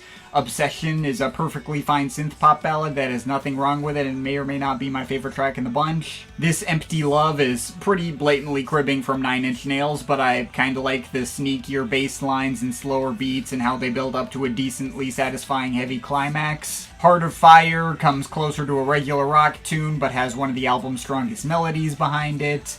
What We Will Never Know is a nice piano-backed emotional synth-pop ballad, is a serviceable closer that has some not really opera singer in the background, which is neat. And I also quite like how they ended the album with an entirely instrumental, abstract dark ambient outro called Home. That was cool. I don't know, I don't really have any desire to come back to any of this, but I don't hate any of it. Even the most comically dated or edgy moments aren't, like, actively annoying on the level of some of the big hits that were playing on the radio at that time. I could see these tracks becoming annoying if this band had become a lot more successful and this stuff actually got widespread radio play, but their C-list status ensured that they were never in danger of that kind of overexposure. I also don't blame anyone involved for never feeling the urge to come back to this project. It's very much the kind of thing so well catered to such a specific moment in time that it wouldn't really make any sense to try to bring it back even if at least two of the members hadn't found more success on their own. But I do get how this album could have hit well for a very specific audience, and the things about it that annoy me I could easily see not being an issue for other people. I don't know, if this sounds like it'd be your thing, check it out. I think it's alright, like a 6.3 out of 10. Next up is a request from Vladi Vivaldi, from Dario G, Sunmachine.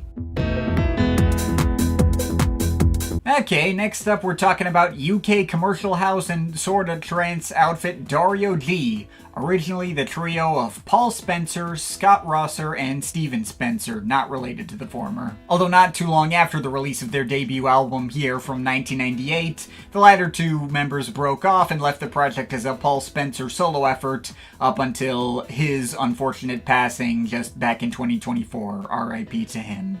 I've admittedly barely heard of this outfit before this request was sent in, although perhaps I should have been more familiar. One track from this album did end up on the soundtrack to Danny Boyle's The Beach, alongside Orbital and Left Field and Moby and the like. One track on this thing was used as the anthem to the 1998 World Cup. Other tracks on this project, such as Sunchime and the title track from this album, were pretty big hits in the UK at the time. Sunchime in particular reached number 2 on the UK singles charts and charted pretty high in several other European countries. Dario G were pretty successful in their time, even if they didn't release a lot of music. Spencer only ever got to release 2 more Dario G albums before his passing, In Full Color in 2001, which I'll just say is an album that lives up to the experience promised by its cover, something women are my favorite guy. And there was also a comeback attempt all the way in 2020 with Ola, which attempted to update the sound from the album I'm about to review in more of like a modern day EDM context to Fairly underwhelming results. I wouldn't really recommend that one. But anyway, this was one of the requests I've been semi-looking forward to more among this lineup, since the best way I can describe this album is kind of like if Chicane's Far Away from the Maddening Crowds featured a lot more world music influences a la early Banco de Gaia. That sounds like it would really appeal to me. Though, while I generally enjoyed this thing, I couldn't help but come away with it with somewhat conflicted feelings. I mean, I enjoy this album, but it's like exceptionally cheesy.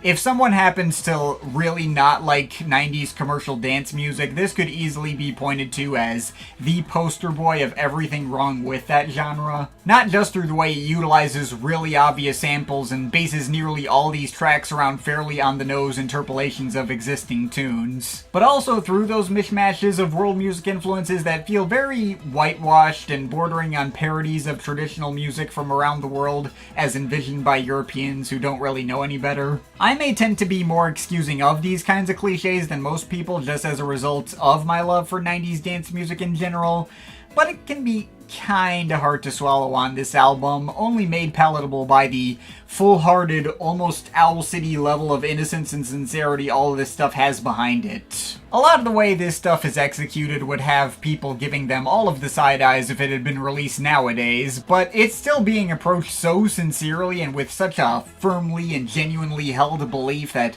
what they're doing is helping make the world better and bring the people together, or something to that effect, I don't know. Just for one example, the album's opener and biggest hit, the above-mentioned Sun Chime, is a bright and peppy house tune with all these major key melodies, bringing in all these tropical steel drums for some calypso influence, and topping it all off by taking its hook from what sounds like African chanting a la the first 30 seconds of The Lion King, but actually is pulled from a song called Life in a Northern Town by the British group The Dream Academy.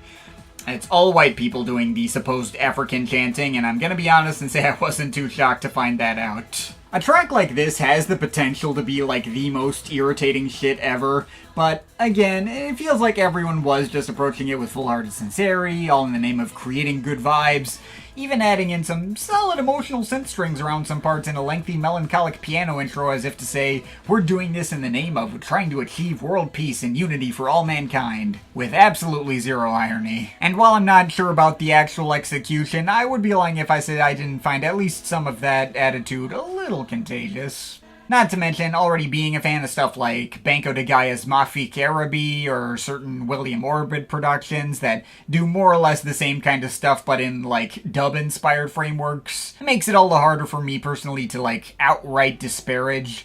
The very mainstream dance flavor to Dario G's approach does maybe make it harder to swallow in comparison, especially listening to it as an adult, but I know if I had first heard this as a teenager, this absolutely would have been my shit. I don't know if I have the strongest defense for it, and I am not about to die on a hill for it, but I like it. In any case, that song definitely sets the tone for what kind of tone and approach to expect out of everything here. And while it does come off like they really believed in every single one of these mixes, the execution can vary. And without exception, every single track here is equally next level cheesy. The track Carnaval de Paris in particular feels like the kind of thing I wanna like more than I actually do. The mix of instrumentation on that one is so ridiculously dense with all the horns and accordions and drum lines and Spanish guitars and even goddamn bagpipes in one part. It's so unbelievably extra and succeeds in evoking the feeling of some kind of citywide party where massive crowds of people organize to dance in the streets and drink as irresponsibly as possible. But the fact that the lead melody is just pulled verbatim from an old traditional folk song, Oh My Darling Clementine,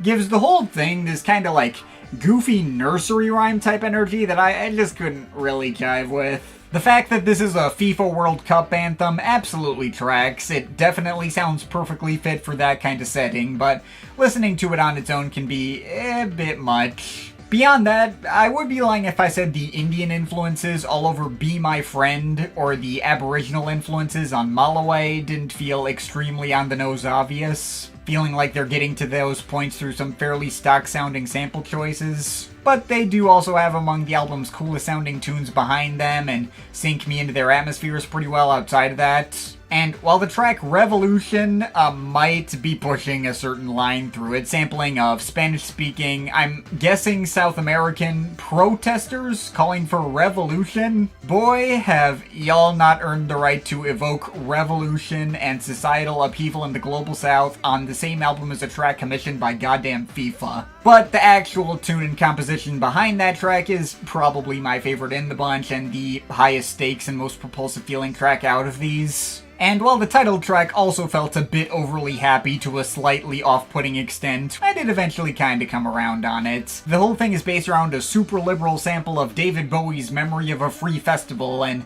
initially it didn't even clock to me that it was actually Bowie's vocals because it just sounds like a regular house song about the sun and parties and stuff. Once I clued into what they were doing there, I did come around on it, especially after finding out that the flute solos came from Tony Visconti himself. He and Bowie apparently vibed pretty well with what Dario G were putting down at the time. That's neat. Ironically, though, I feel like my least favorite tracks on the album were the ones that didn't lean so heavily on the world music influences and tried to go for something more straightforward, like the track Voices going for a fairly plain trip-hop mix backed by, I think, ukulele. That was a bit saccharine for my liking. The acoustic version of the track that appears later is ironically better, though. The down-tempo track, Peaches, is a slight bit out of place, too. I can appreciate the entirely electronic approach to it and the lack of obvious on-the-nose samples, but as a result of that, it does come off a little lifeless in comparison. I suppose the album's ending is cute, though, kind of doing the same thing as the Fatboy Slim album I talked about earlier. It's a 10-minute track that mashes up Sunshine and the title track in a more piano-driven, down-tempo mix as a way to bring the whole experience full circle. Also nice that, again, it's an actual 10-minute track instead of a 3-minute track and sound effects after 7 minutes of silence, like so many albums from that era are. So yeah, that's about all I got on Sunmachine. I did go into this really wanting to love this album just because all the ingredients that go into it and all the surrounding scenes that informed it are so directly up my usual alley and should appeal directly to me, but I could never fully lock all the way in with it at any point. Every track on here leaves me with some kind of conflicted emotions, usually through a combination of the good vibes and varied instrumentation, but dated and frequently on-the-nose execution. These guys also weren't the best at coming up with tunes. They were catchy, but mostly for having hooks they pulled from existing semi-popular songs, and the way samples were implemented always felt really obvious and not that creative. At least on this album, I do think Spencer actually got better at coming up with tunes that weren't quite so obvious on In Full Color. The style of that album may have stuck a bit more closely to the commercial trance and Eurodance formulas of the time, with much less in the way of sonic variety, but at least nothing there felt quite as on the nose, and the tunes were still well crafted enough to back it up. I actually preferred that album over this one, even if I don't think it's nearly as interesting to talk about. Spoke a little more to the ATB-loving part of me, I guess. But yeah, as for Sunmachine, I cannot bring myself to hold it up as some kind of overlooked late 90s classic since it exemplifies too many of the cringiest parts of that era. If you told me you thought this album was absolute garbage, I wouldn't really be able to argue with that.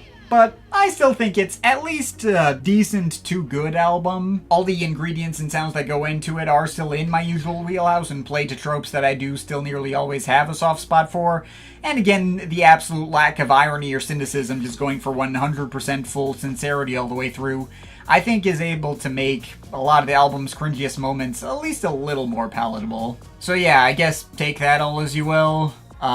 I'm not about to die on a hill for it, but it's nice. I'm feeling like a 6.7 out of 10 to a light solid 7. Next up, as a request from D-Man Demand 900, from Yimino, Autonoe Vora.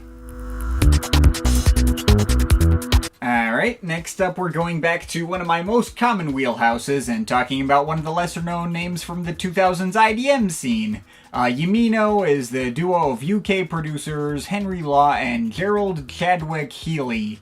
and what they do fits very snugly into the same scene as artists like Plaid, Ochre, Mouse on Mars, Rum Pistol, Moom, Casino vs. Japan, Cattell, Ilk, Telephone Tel Aviv, and plenty more. Right up my usual alley. Although, honestly, listening to this album from 2008, which I believe is their sophomore album, there's not really anything here that all those artists I just listed weren't doing already, and these guys weren't bringing any kind of, like, unique spin to the typical framework of warm and comfy melodies and light and tactile glitchy beat work that they could really call their own. I have heard so many gazillions of projects in this exact style, and I would be lying if I said I thought Yimino really stood out from that crowd in any particular way. I think the most notable thing about this album was that it involved some more abstract inclusions of spoken British vocals added as some kind of quirky tongue-in-cheek kind of element. But that's about as distinctive as it gets, and the moments where you do hear just some random mate rambling about nothing over tracks like Squeeze Me and Stoic, it ends up being more of a mildly annoying distraction for me, which, as far as defining characteristics to set yourself apart from the crowd, is not great. But okay, lack of originality aside, all of this is playing to a sonic formula that very easily appeals to my usual tastes. This style may be difficult to impress me with, but it's even more difficult for me to come away from this kind of thing without at least something to enjoy. So even if there's not really all that unique about this record in the context of this scene, it still hits serviceably well in the same ways as all those other 2000s IDM names. The melodies do have some nice heart behind them and some vague emotional complexity, even if they're all fairly impressionistic. I can respect the effort to make the entire album a continuous mix, directly segueing every track into each other, and even like letting their ideas build off each other really seamlessly, even if that seamlessness can also make it a little hard to differentiate tracks apart from each other. And there's definitely a decent selection of highlights. The opener Dot is a really strong start with a mostly ambient start leading to a pretty nice payoff, and I like how all the vocals are stutter edited into tiny fragments. Kelpie is one of the most energetic tracks and is a highlight for its mildly more propulsive groove, although I think the highest energy and most memorable track on this thing by some distance has to be No Gamut, featuring some catchy rapping from MC Go Lightly, talking about being a lady. It fits well into the album sound, but feeling like it's doing something tighter and more interesting with it. Kind of reminds me of the kind of stuff Lauren James was doing on her album just earlier this year. I like how the idea behind that track was also continued into Bracket as well, and leading into a brighter and more heartfelt second half. The closer ZK is a nice, fittingly heartwarming finish too, and beyond that I can also mark the tracks Horizon and Myagranov as highlights. The former brings in another spoken sample hook, but makes it decently catchy without feeling goofy or annoying, and the latter brings in a couple of very light jungle breaks around the edges, which is neat. I guess some of the interludes are cool too. I like how Seven Head acts as a climactic heavier outro to the mix Squeeze Me started, or how Paraplex similarly builds off of Stoics but turns its mix kinda spacier and removes that track's kinda annoying vocal rambling. I don't know, that's kinda all that came to mind on this thing. I can't say there was anything in this album that so deeply grabbed me where I'd really see myself keeping it around, but it's also very easy to like, and this type of music always has a level of craft put into it that makes it easy to appreciate. So I guess take that all as you will. This is no Casino vs. Japan Hattori plus Kaizo, Ochre Midsummer Night's Dream, or Rum Pistol Dynamo, but it can hit along some similar lines to projects like those. And if you just want more of those kinds of vibes, then maybe give it a shot. I'll be generous and let it off with a 7.3 out of 10. Next up, as a request from The Tribe Has Spoken, from Fox Stevenson, for Fox's Sake EP. I do not like looking at this cover artwork, man, but anyway, here's a British EDM and dubstep producer who I'd heard of in passing, but I never listened to anything of his before. He released this EP on Disciple back in 2017. I'm not gonna say I was exactly going in with all that high expectations, but honestly, this project has absolutely nothing wrong with it. It's just an extremely short collection of commercial dubstep and EDM bangers that all hit well for what they're going for. Nicely melodic poppy build-ups, satisfyingly hard-hitting drops, 3 all-around enjoyable 2010s EDM tracks, and 1 remix thereof, and that's it. All you need to know. I guess if you really want me to scrape for further details, I guess The Heat was my favorite, the most full-sounding and well-constructed of the tracks here. Gunshot Sonata features someone called Scamp and has a bunch of harpsichords in it, I guess. Miss You has the sparsest-sounding drop, but goes over better in the D&B mix, even though said remix feels kinda low effort, barely changing the original at all, aside from slightly adjusting the tempo and plastering pendulum-style kick snare patterns on top of the drops. Which is still technically an improvement on the original. I feel like he could have even gotten away with dropping the original from the EP and leaving just the D&B mix on here. It hits on like a Noisia adjacent note. But yeah, that's everything. Only 15 minutes of music total, so not exactly much to go on and nothing I expect to stick in my memory, but those 15 minutes were a straightforward fun time and feature nothing that irritated me, as can frequently happen in this genre, and this was by a long shot the easiest segment in this roundup to write, so I will certainly take that. This can also get a 7.3 out of 10. Next up, as a request from Waffles, from Access to Arasaka, Port EP.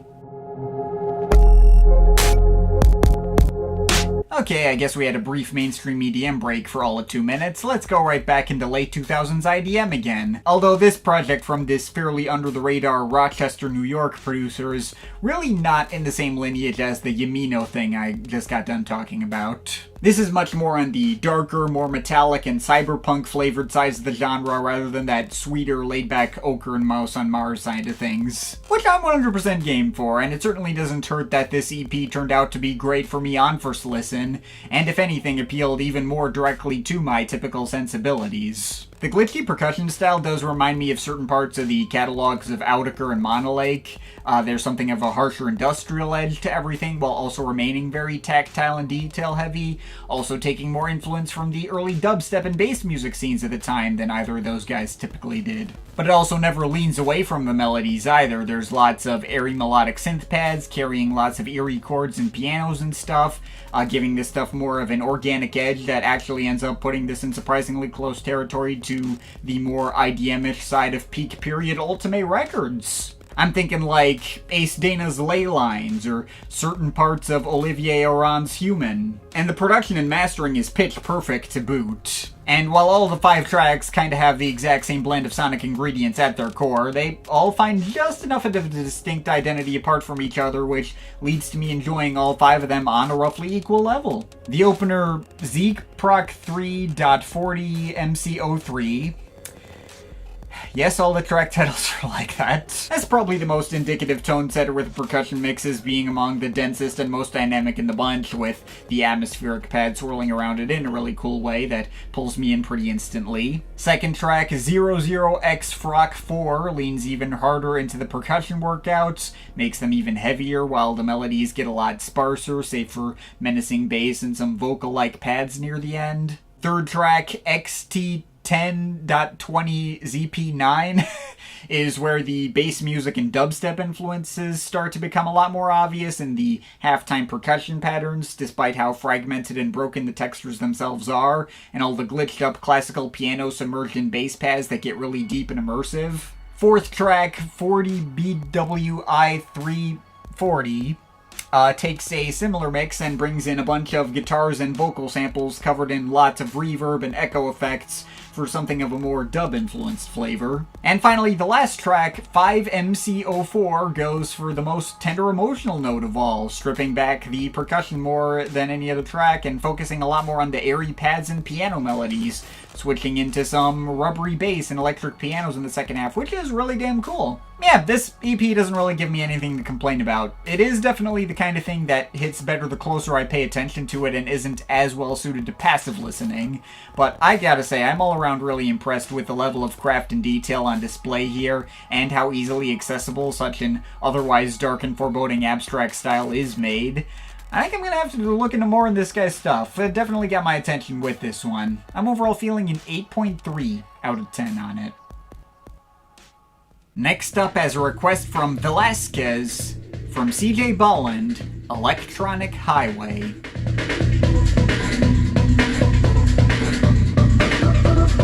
And while we're on the topic of projects that really sunk me into some futuristic vibes, next up let's talk about CJ Bolland, an ambient techno artist who was born in England but is primarily based in Belgium and came up within the early 90s roster of R&S Records. If that backstory sounds familiar, this is that above-mentioned second nickel who shared a backstory with David Morley, who I got done talking about a bunch of segments ago. They were apparently even directly acquainted, and David Morley has an engineering credit on one track on this album, Bones. So that's neat. Now, unlike David Morley, who I'd never heard anything from until I started working on the segment of this video, I actually already had a little bit of history with CJ Bolland that goes back way further. In fact, he has the distinct honor of having made what I believe is the first remix I ever heard in my life. He was brought on by none other than Orbital to remix their track Lush for the official single release, and which also got included on their Diversions EP here. It was one of the only tracks from Diversions that wasn't marked on album only on iTunes when I was a little kid, so I bought it and had my mind blown by it. It felt like it was taking me to a whole different dimension or something, just through how it sped the mix up and rebuilt the track from the ground up with a new, equally catchy pan flute hook. I have like a vague memory of like 14-year-old me turning off the lights in my room trying to do like lightsaber tricks with a flashlight while listening to that remix. Good times. Although that one remix is admittedly my only previous exposure to Bolland's work, somehow I had never actually looked into his solo stuff before starting work for this segment. It's possible I may have attempted to look into him once and then got scared off by the somewhat questionable cover of his debut album called The Fourth Sign. The combination of the hairstyle he wore at the time and the way that particular lighting setup made him look, there was certainly a choice. The album itself seems nice enough from what I've previewed through, but I digress. We're not talking about his debut, rather his sophomore album from 1995. And as it turns out, I thought this album was great. Now, like that David Morley thing, this does focus entirely on a very familiar 90s ambient techno sound palette with all the brighter but atmospheric melodies and standard breakbeats and techno grooves to go alongside them. I was not exactly changing the game with any of this stuff, and I have once again heard absolute tons of projects in a similar mold to this one over the years.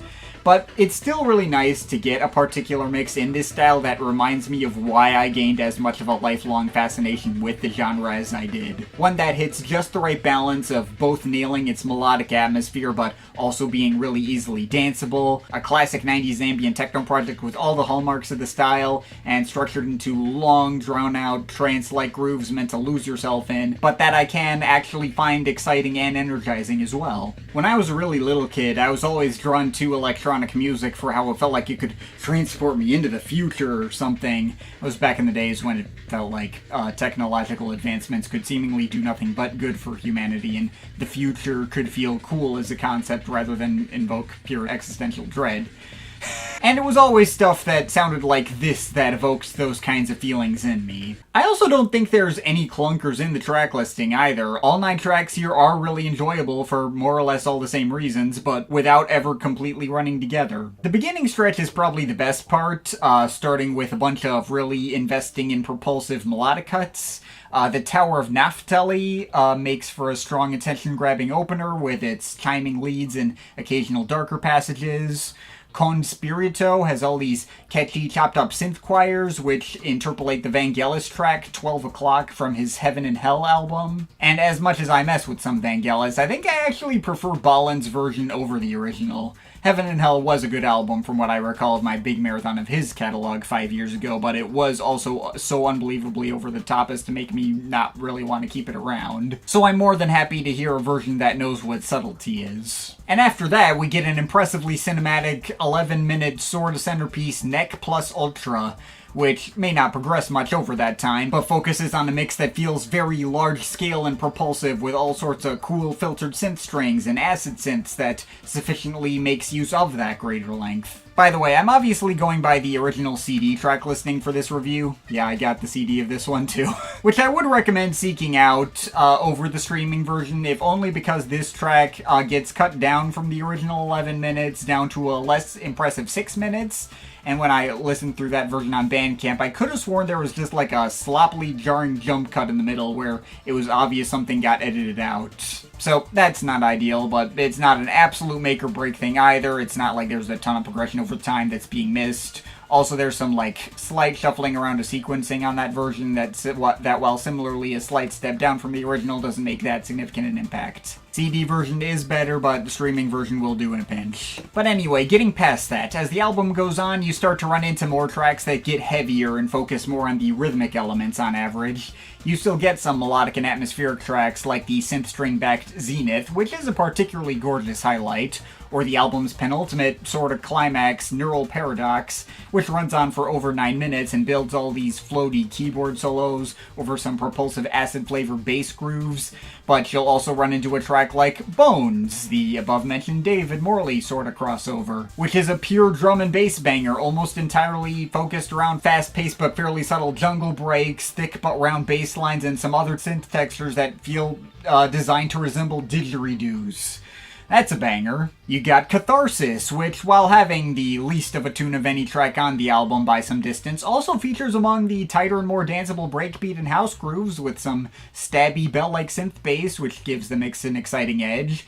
And there's also 2 tracks at the end which are collaborations with another fellow London to Belgium 90s techno producer, Cisco Ferreira. You got Spoof Remix, which might be the album's heaviest banger of all, and has a bunch of metallic percussion loops that remind me a lot of the music track Phi 1700 UV from Tango Invective. Although building completely different spooky minimal synth tunes on top and a whole lot of aggressive buzzing bass. Although as far as propulsive bangers go, the album's closer, Drum Tower, also with Cisco Ferreira, certainly gives it a run for its money with more pounding house beats and rapid speed jittery synth melodies. Maybe not exactly ending on an emotional high note, but neither is it an anticlimax. It works effectively as a hard-hitting, go-for-broke sort of finish. So, there we go. That's everything on Electronic Highway. There's absolutely nothing here I haven't heard before lots of times from being so immersed in this genre and scene for so long, but despite playing all these formulas so straight, it is really refreshing to get something that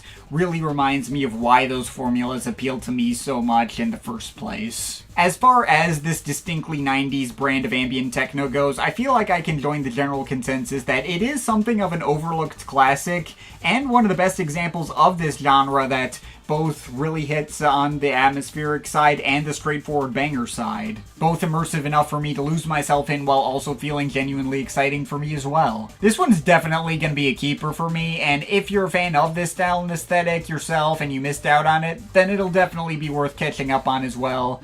I can also give this a strong 8.3 out of 10. But on the flip side, you know what will not be worth catching up on? Next up has a request from the Tribe Has Spoken from the Chainsmokers. So far, so good. Hi, welcome to the video. I hope y'all aren't exclusively watching this segment and skipping over all the others that I spent all these months writing, because man was this the one I was least looking forward to. I suppose my thoughts on these guys are fairly public, albeit entirely relegated to near-decade-old videos like my old top 10 worst hit songs of given years videos, which are not good videos and you really do not need to go back to. But I guess I can provide a small recap for those of you too young to remember. It may be hard to imagine now, but 10 years ago, the producer duo of Alex Paul and Andrew Taggart, aka the Chainsmokers, were literally the biggest name in all of popular music.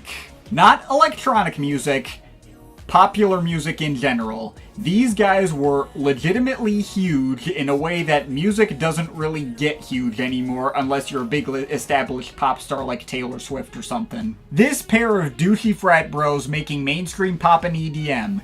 The guys who previously first broke out with a satirical EDM track called #Selfie in 2014, ostensibly making fun of the vapidness of club culture while also exemplifying that exact vapidness themselves through their inclusions of spoken narrations from an obnoxious Valley Girl stereotype. Those guys would suddenly have absolute tons of inescapable hits around 2016 and 2017.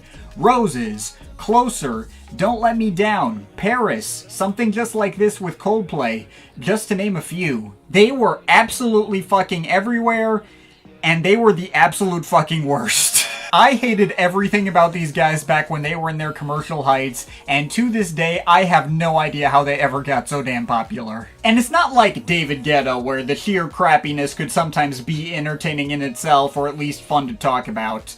If that guy ever decided to release another full album, I would happily review that, even if I would fully expect it to be terrible. But the Chainsmokers weren't the fun kind of bad for me. I just wanted them gone. Like, okay, maybe some of their big hits like Roses, or even their biggest hit Closer, aren't the worst thing ever in retrospect.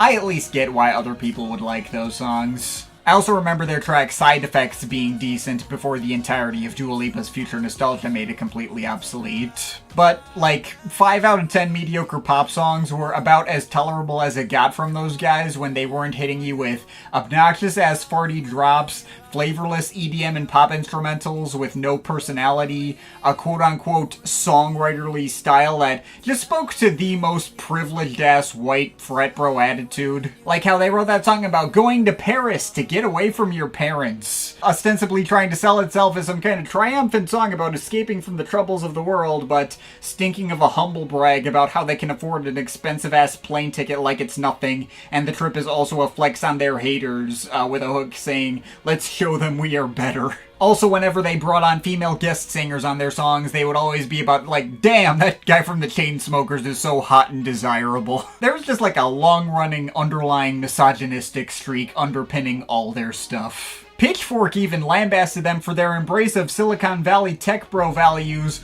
all the way back in 2016 for the Collage EP review, which, boy, if that observation hasn't aged in slightly terrifying ways in the following decade. By the way, I just learned while writing this segment that the duo started up a venture capital firm on the side in 2019 and made millions through investments in cybersecurity companies. Yeah.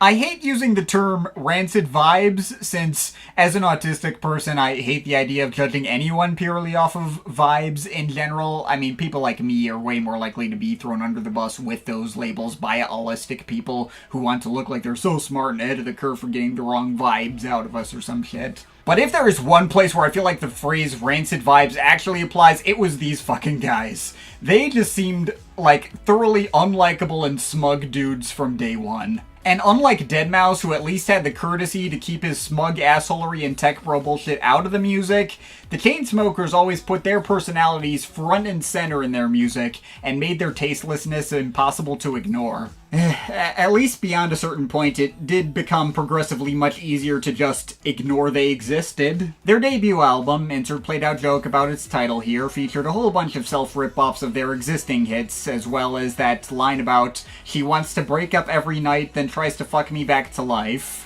which was so ridiculous on its face as to make pretty much every music writer I followed who might have even given them a chance instantly realize that they were wasting their time with these guys. Which felt good to me at the time. I could sit back and have a low-stakes laugh at it for a brief moment. And while they still had plenty of hits through the rest of the 2010s, pioneering a refreshingly ineffective album rollout strategy of releasing every single track from their albums as singles first and allowing the public to progressively lose interest in their shit, by the time COVID hit, they officially felt like yesterday's news.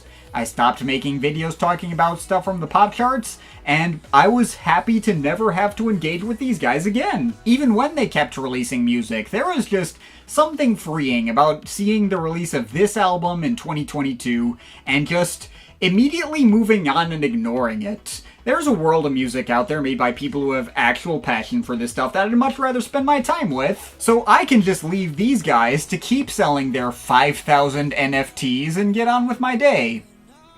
Yes, that was a real thing they did because, of course. Unfortunately, then, someone had to submit this album as a Patreon request, and I no longer had the option to just keep ignoring them. Alright, fine, let's just get this over with and tear off the Band-Aid.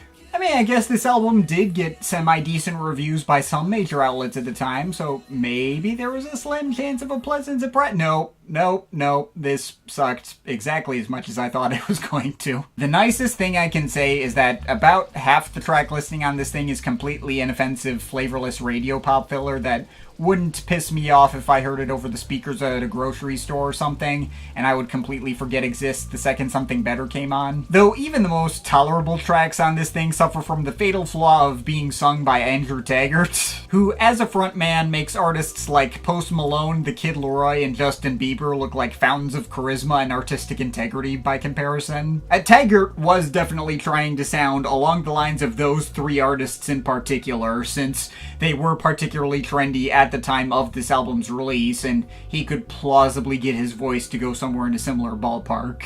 Though, boy, is it something that he comes off like a store-brand version of them. I can't even buy into his attempts at, like, high-drama emotions on, such as the closer Cyanide, because he makes all of it feel way too insincere and focus-grouped. Like, he's sad because being sad is trendy on the charts. Now, some of this stuff could have been listenable if it had been given to a singer who didn't suck. And I'll even admit, there are actually 2 tracks here which I thought were semi-passable as is.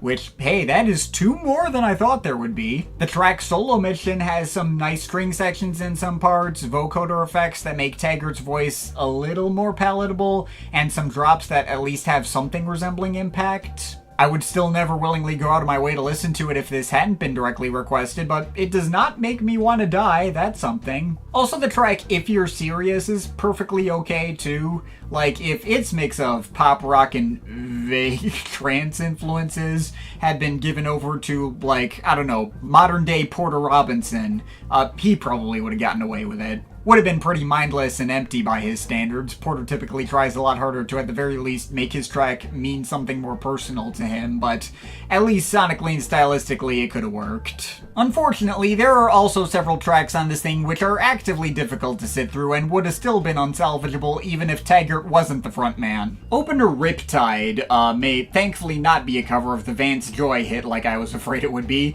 but it's still got all the instrumental heft of an ad for the hot new AI tools brought to you by Meta, and his half-song, half-rap delivery feels like it was digitally sped up a little bit and sounds even more like ass than he already does on most of the album. By the way, if the Meta ad comparison seems too hyperbolic and generic a criticism, it's also worth noting that not only does the track Something Different have multiple lines name-dropping FaceTime, more notably, this album also literally has a track called iPad, about looking through memories on an iPad. It's a track whose entire point is to be product placement.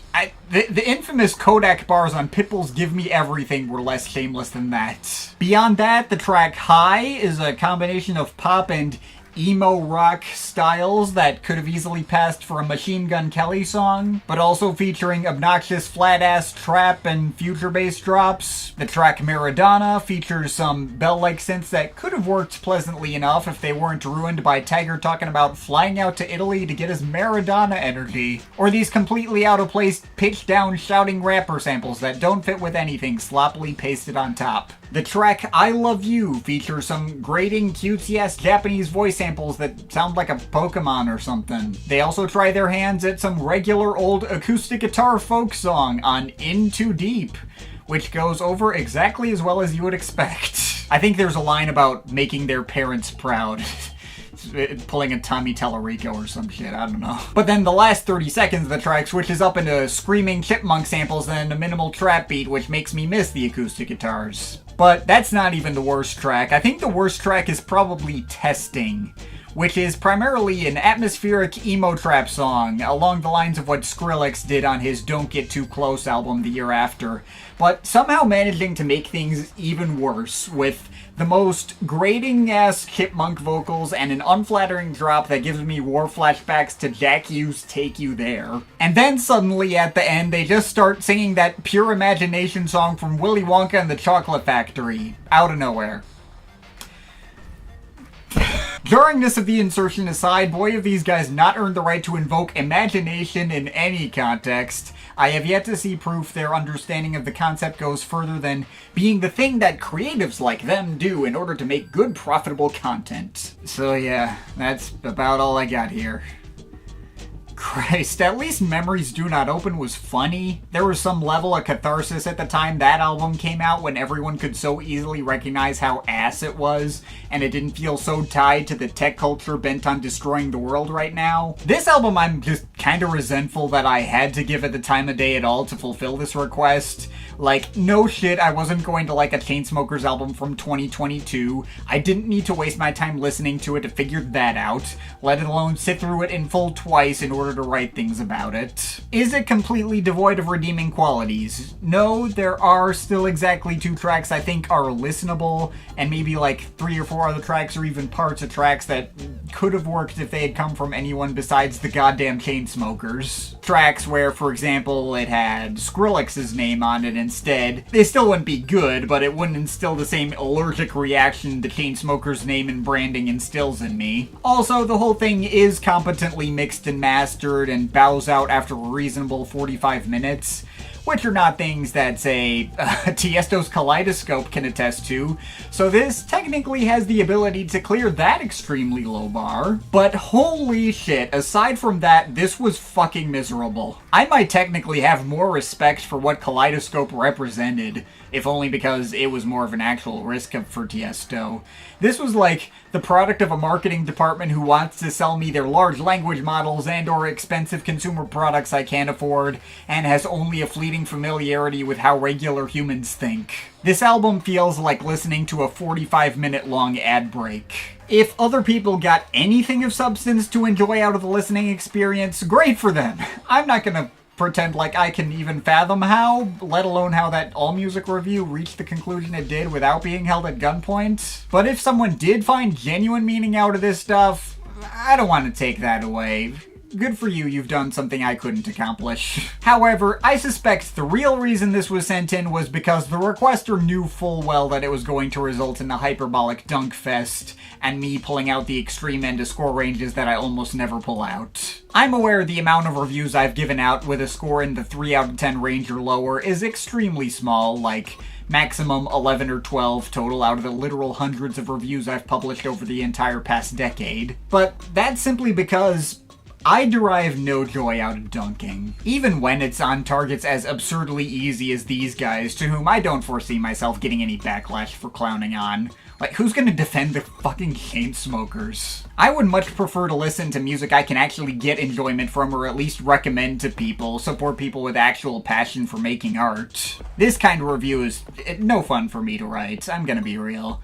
But I also know lots of people find it entertaining, hopefully in moderation, and I suppose a review like this could serve some utility to knowing what those lowest score ranges could mean, which is obviously why I didn't outright veto this request. So yeah, if you were looking for a historic low score, you got your wish. While this technically isn't the worst album I've heard in my entire life, it is devoid enough of redeeming qualities to the point where, at my most generous, this might be like a solid 2 out of 10, but more realistically, it's like a 1.7. There you go, second time in my life I've used that score range. Let's talk about something less soul-draining, please. Next up, as a request from Talking Techno, from PNAU, Sambanova. Okay, this is more like it. How about some late 90s dance music with some actual flavor and groove behind it?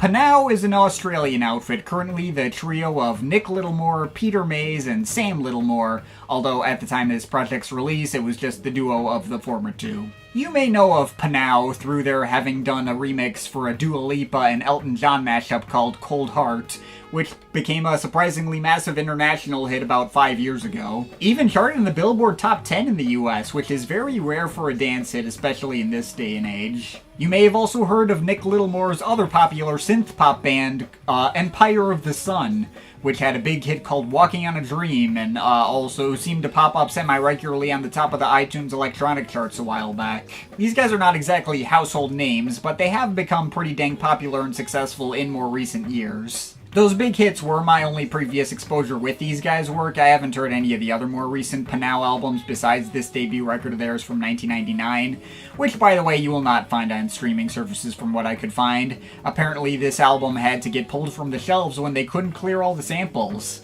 I have to link an unofficial YouTube upload in the description. But anyway, yeah, I thought this project was an all-around fun time. A collection of grooving and colorful house music with lots of nice samples that often bring in some jazzier tones. I was particularly grabbed by the opener on this thing, Journey Agent, which legit sounds like it could have been something out of Amon Tobin's Permutation. Maybe a bit more lighthearted and uplifting than most of the material on that album, but the old-school cop movie soundtrack samples going up next to electric pianos, little flute riffs, laid-back female vocal samples, and trumpet solos. This is like some early Ninja Tune jazz breaks type stuff, and I messed with it right away. And while that first track is probably the best one for me here, there were plenty of other hitters, and every track here did deliver lots of strong dance grooves, floating through more classic sample house on Mellotron, which doesn't actually have any Mellotrons on it that I could hear, but does have a particularly sick bass line, as does the title track, which hits in much the same way. I wouldn't be surprised if Basement Jaxx's Samba Magic was an inspiration there. And Need Your Lovin' Baby had some nice vocoder vocal inserts on top of the jazzy electric piano loops and house grooves with disco string fills. Speaking of disco, I also really like the slightly slower disco jam Keep on Truckin'. Well, that one does take a while to really get going, but when it really kicks into high gear for its second half, that has one of the thickest and most satisfying bass lines on the album. And near the end of the album, there's a couple of other slower sample-centered cuts which move this stuff into territory that reminds me a lot of Fila Brasilia. Meshes of the Afternoon is a really pretty trip-hop cut with all sorts of layers of electric pianos eventually paying off into a funk guitar bit at the end,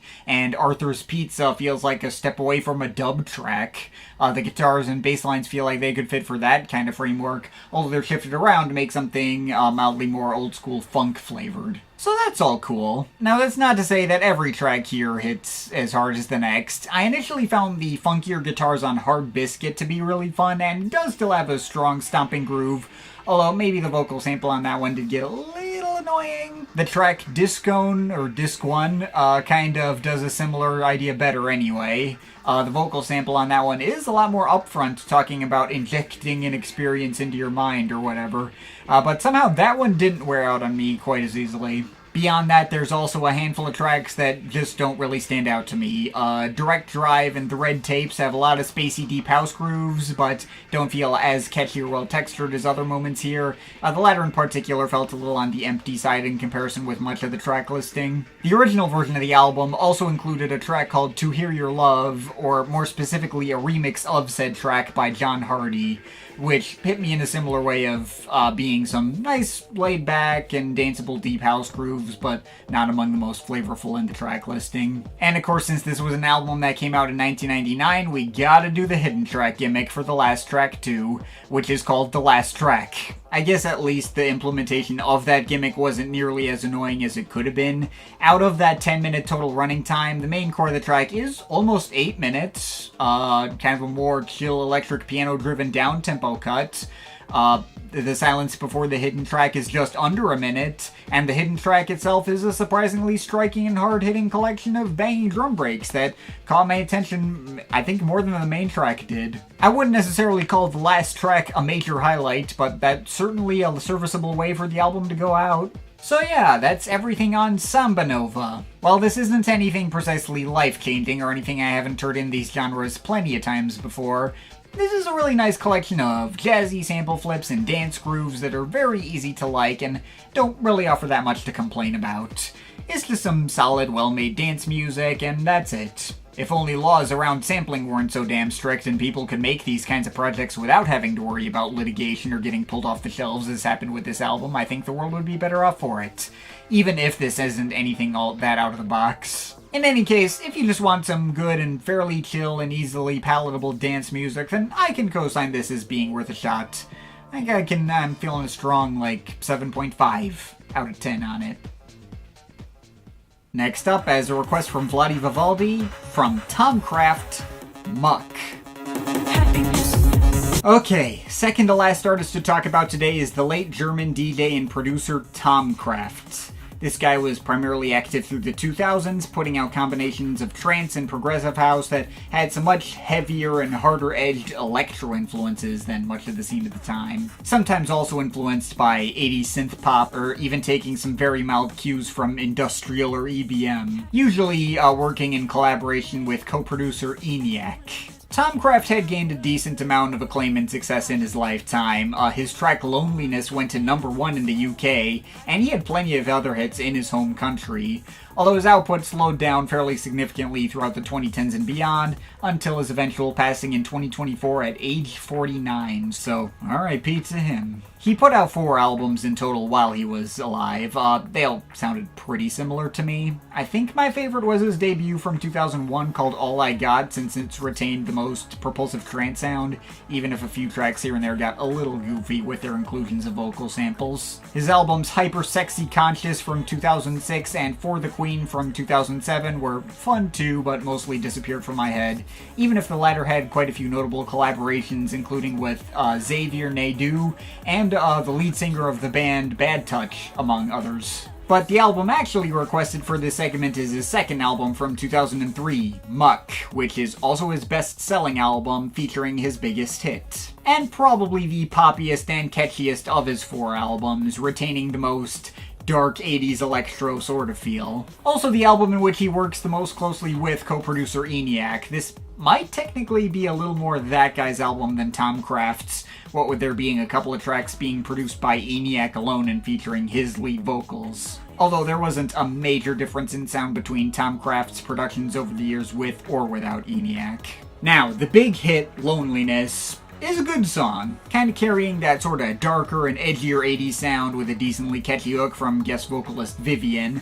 Although while it is way more popular and better remembered than all the other tracks on here, I think most of the rest of the album is probably about equal in quality to that big hit, carrying the same sort of heavy and swaggering vibe, but approaching them through other means. The most common guest vocalist that shows up through much of this album is called Lucian. He's got a nasally and not super on-key voice with a bit of an accent. I feel like he's trying to vaguely emulate 80s new wave era singers crossed with a bit of Bob Dylan or something. Is cool. Probably the best track with him is on Under the Blue, which is another one of the album's catchiest tracks, and has a slower stomping groove that really sticks out from the crowd. Though the combo of slow progressive house and swaggering guitar and bass riffs on Schwabing 7.phase is very cool too. Beyond that, there are other tracks that lean further into the trance influences and have a bit more of a pulse, like Opener For a While, that also includes vocals from ENIAC and some sampled airline announcers. Like the Sun was an 8-minute trance jam that also included some very mild dub reggae influences, which were neat. Bang Bang was fittingly a banger, with some 80s synth bass and synth strings going up next to its punchier beatwork. And the closer, Fuck You, was both the album's largest scale electro trance banger while also being mildly amusing through its inclusions of all its samples of some guy ranting about the state of DJing these days. That's probably the track that would have hit the most at home on Tomcraft's debut album. Now, not every track here was a major winner for me. La Chat La Salope, while containing one of the album's most propulsive grooves, also had a whole bunch of breathing noises between the bits of French spoken word, which was not my thing. Forever Raver was a generally likable tune, but ENIAC's somewhat croaky vocal performance on that one held it back from soaring as much as it was trying to. And then there's the track Overdose, which is mildly amusing, but not in a way that actually feels intentional. There's a pretty good hook almost being formed through all the repeating lines about she doesn't get enough X, she doesn't get enough Y. And nearly all the lines go like that, except every stanza ends in she died from an overdose, which scans completely differently from all the other lines and feels comically out of place. Also, the buzzing synth instrumental on that one wasn't among the most pleasant here either. Even tracks like those are fine. I don't outright dislike anything here. I don't know if I would say there's anything I love here either. All of it was just a good time for what it was without necessarily, going the extra mile for me. But it might have also been the kind of listen that got marginally better the more times I put it on. The hooks could stick in my head better, so I guess take that all as you will. There is definitely a certain audience to whom this is really going to hit on something special. If you like your heavy 80s electro and trance and the like, this is an album that delivers plenty of catchy hooks and dark swaggering grooves in that particular vein. It's certainly better crafted in this vein than, say, that Innerpartysystem project I talked about earlier in this roundup. As for me personally, I don't think it's going to be a long-term keeper, but I enjoyed my time with it, so I guess I'm feeling a strong 7.3 out of 10 on it. Finally, as a request from Waffles, from Two Lone Swordsmen, Stay Down. Alright, finally. This roundup has taken me on all sorts of different twists and turns, but we're ending with something resembling a bang. For this last request, we're talking about Two Lone Swordsmen, the producer duo of Keith Tenniswood and the late Andrew Weatherall. I've been meaning to look more into the Andrew Weatherall oeuvre, having loved his work on Primal Scream Screamadelica for years, but I never got around to it. And honestly, still haven't. As of now, the only work I've heard from him as one of the lead artists is this album, and his two albums with Gary Burns and Jags Cooner in The Sabres of Paradise, which are really good.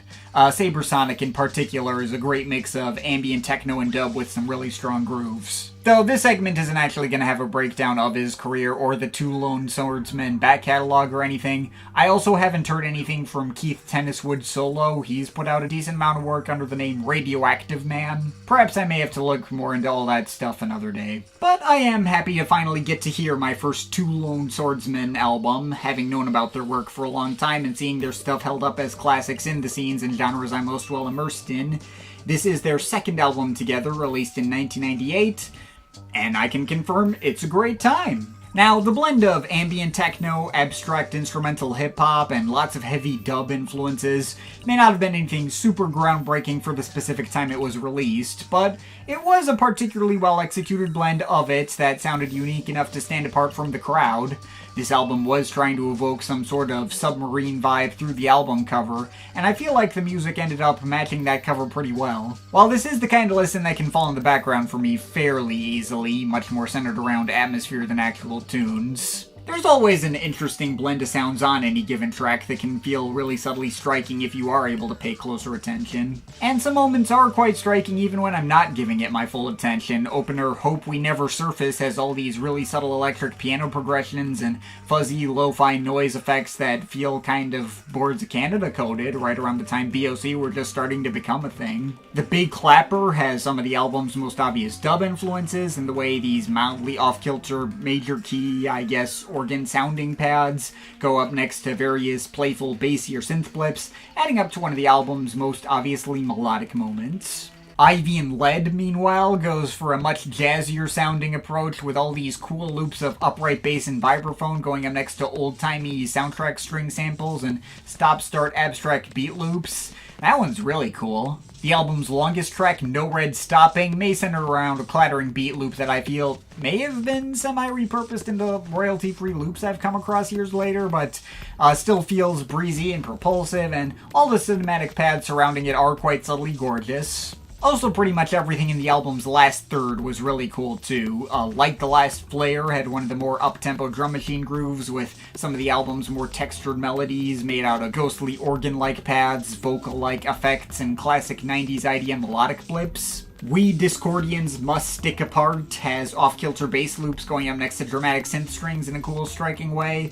I wonder if the title is a loose reference to Ken Downey's Discordian Popes alias he used for Black Dog Productions Bites. Track hits in a way that could have fit well on that album in any case. Alpha School is quite handily the dubbiest track in the bunch. The bass lines and choice in drums, right down to the echoing clicking noises, followed classic dub frameworks pretty closely.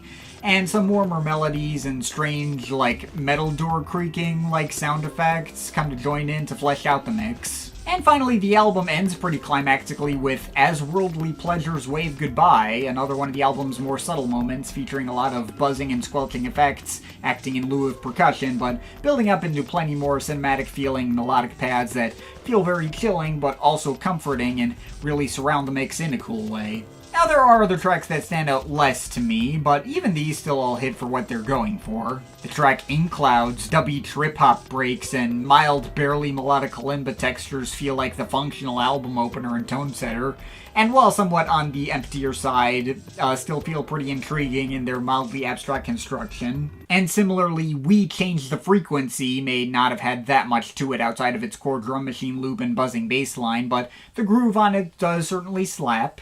Spine Bubbles has the most actual live instrumentation of any track on the album, care of a group called the Autistic Bongo Novices?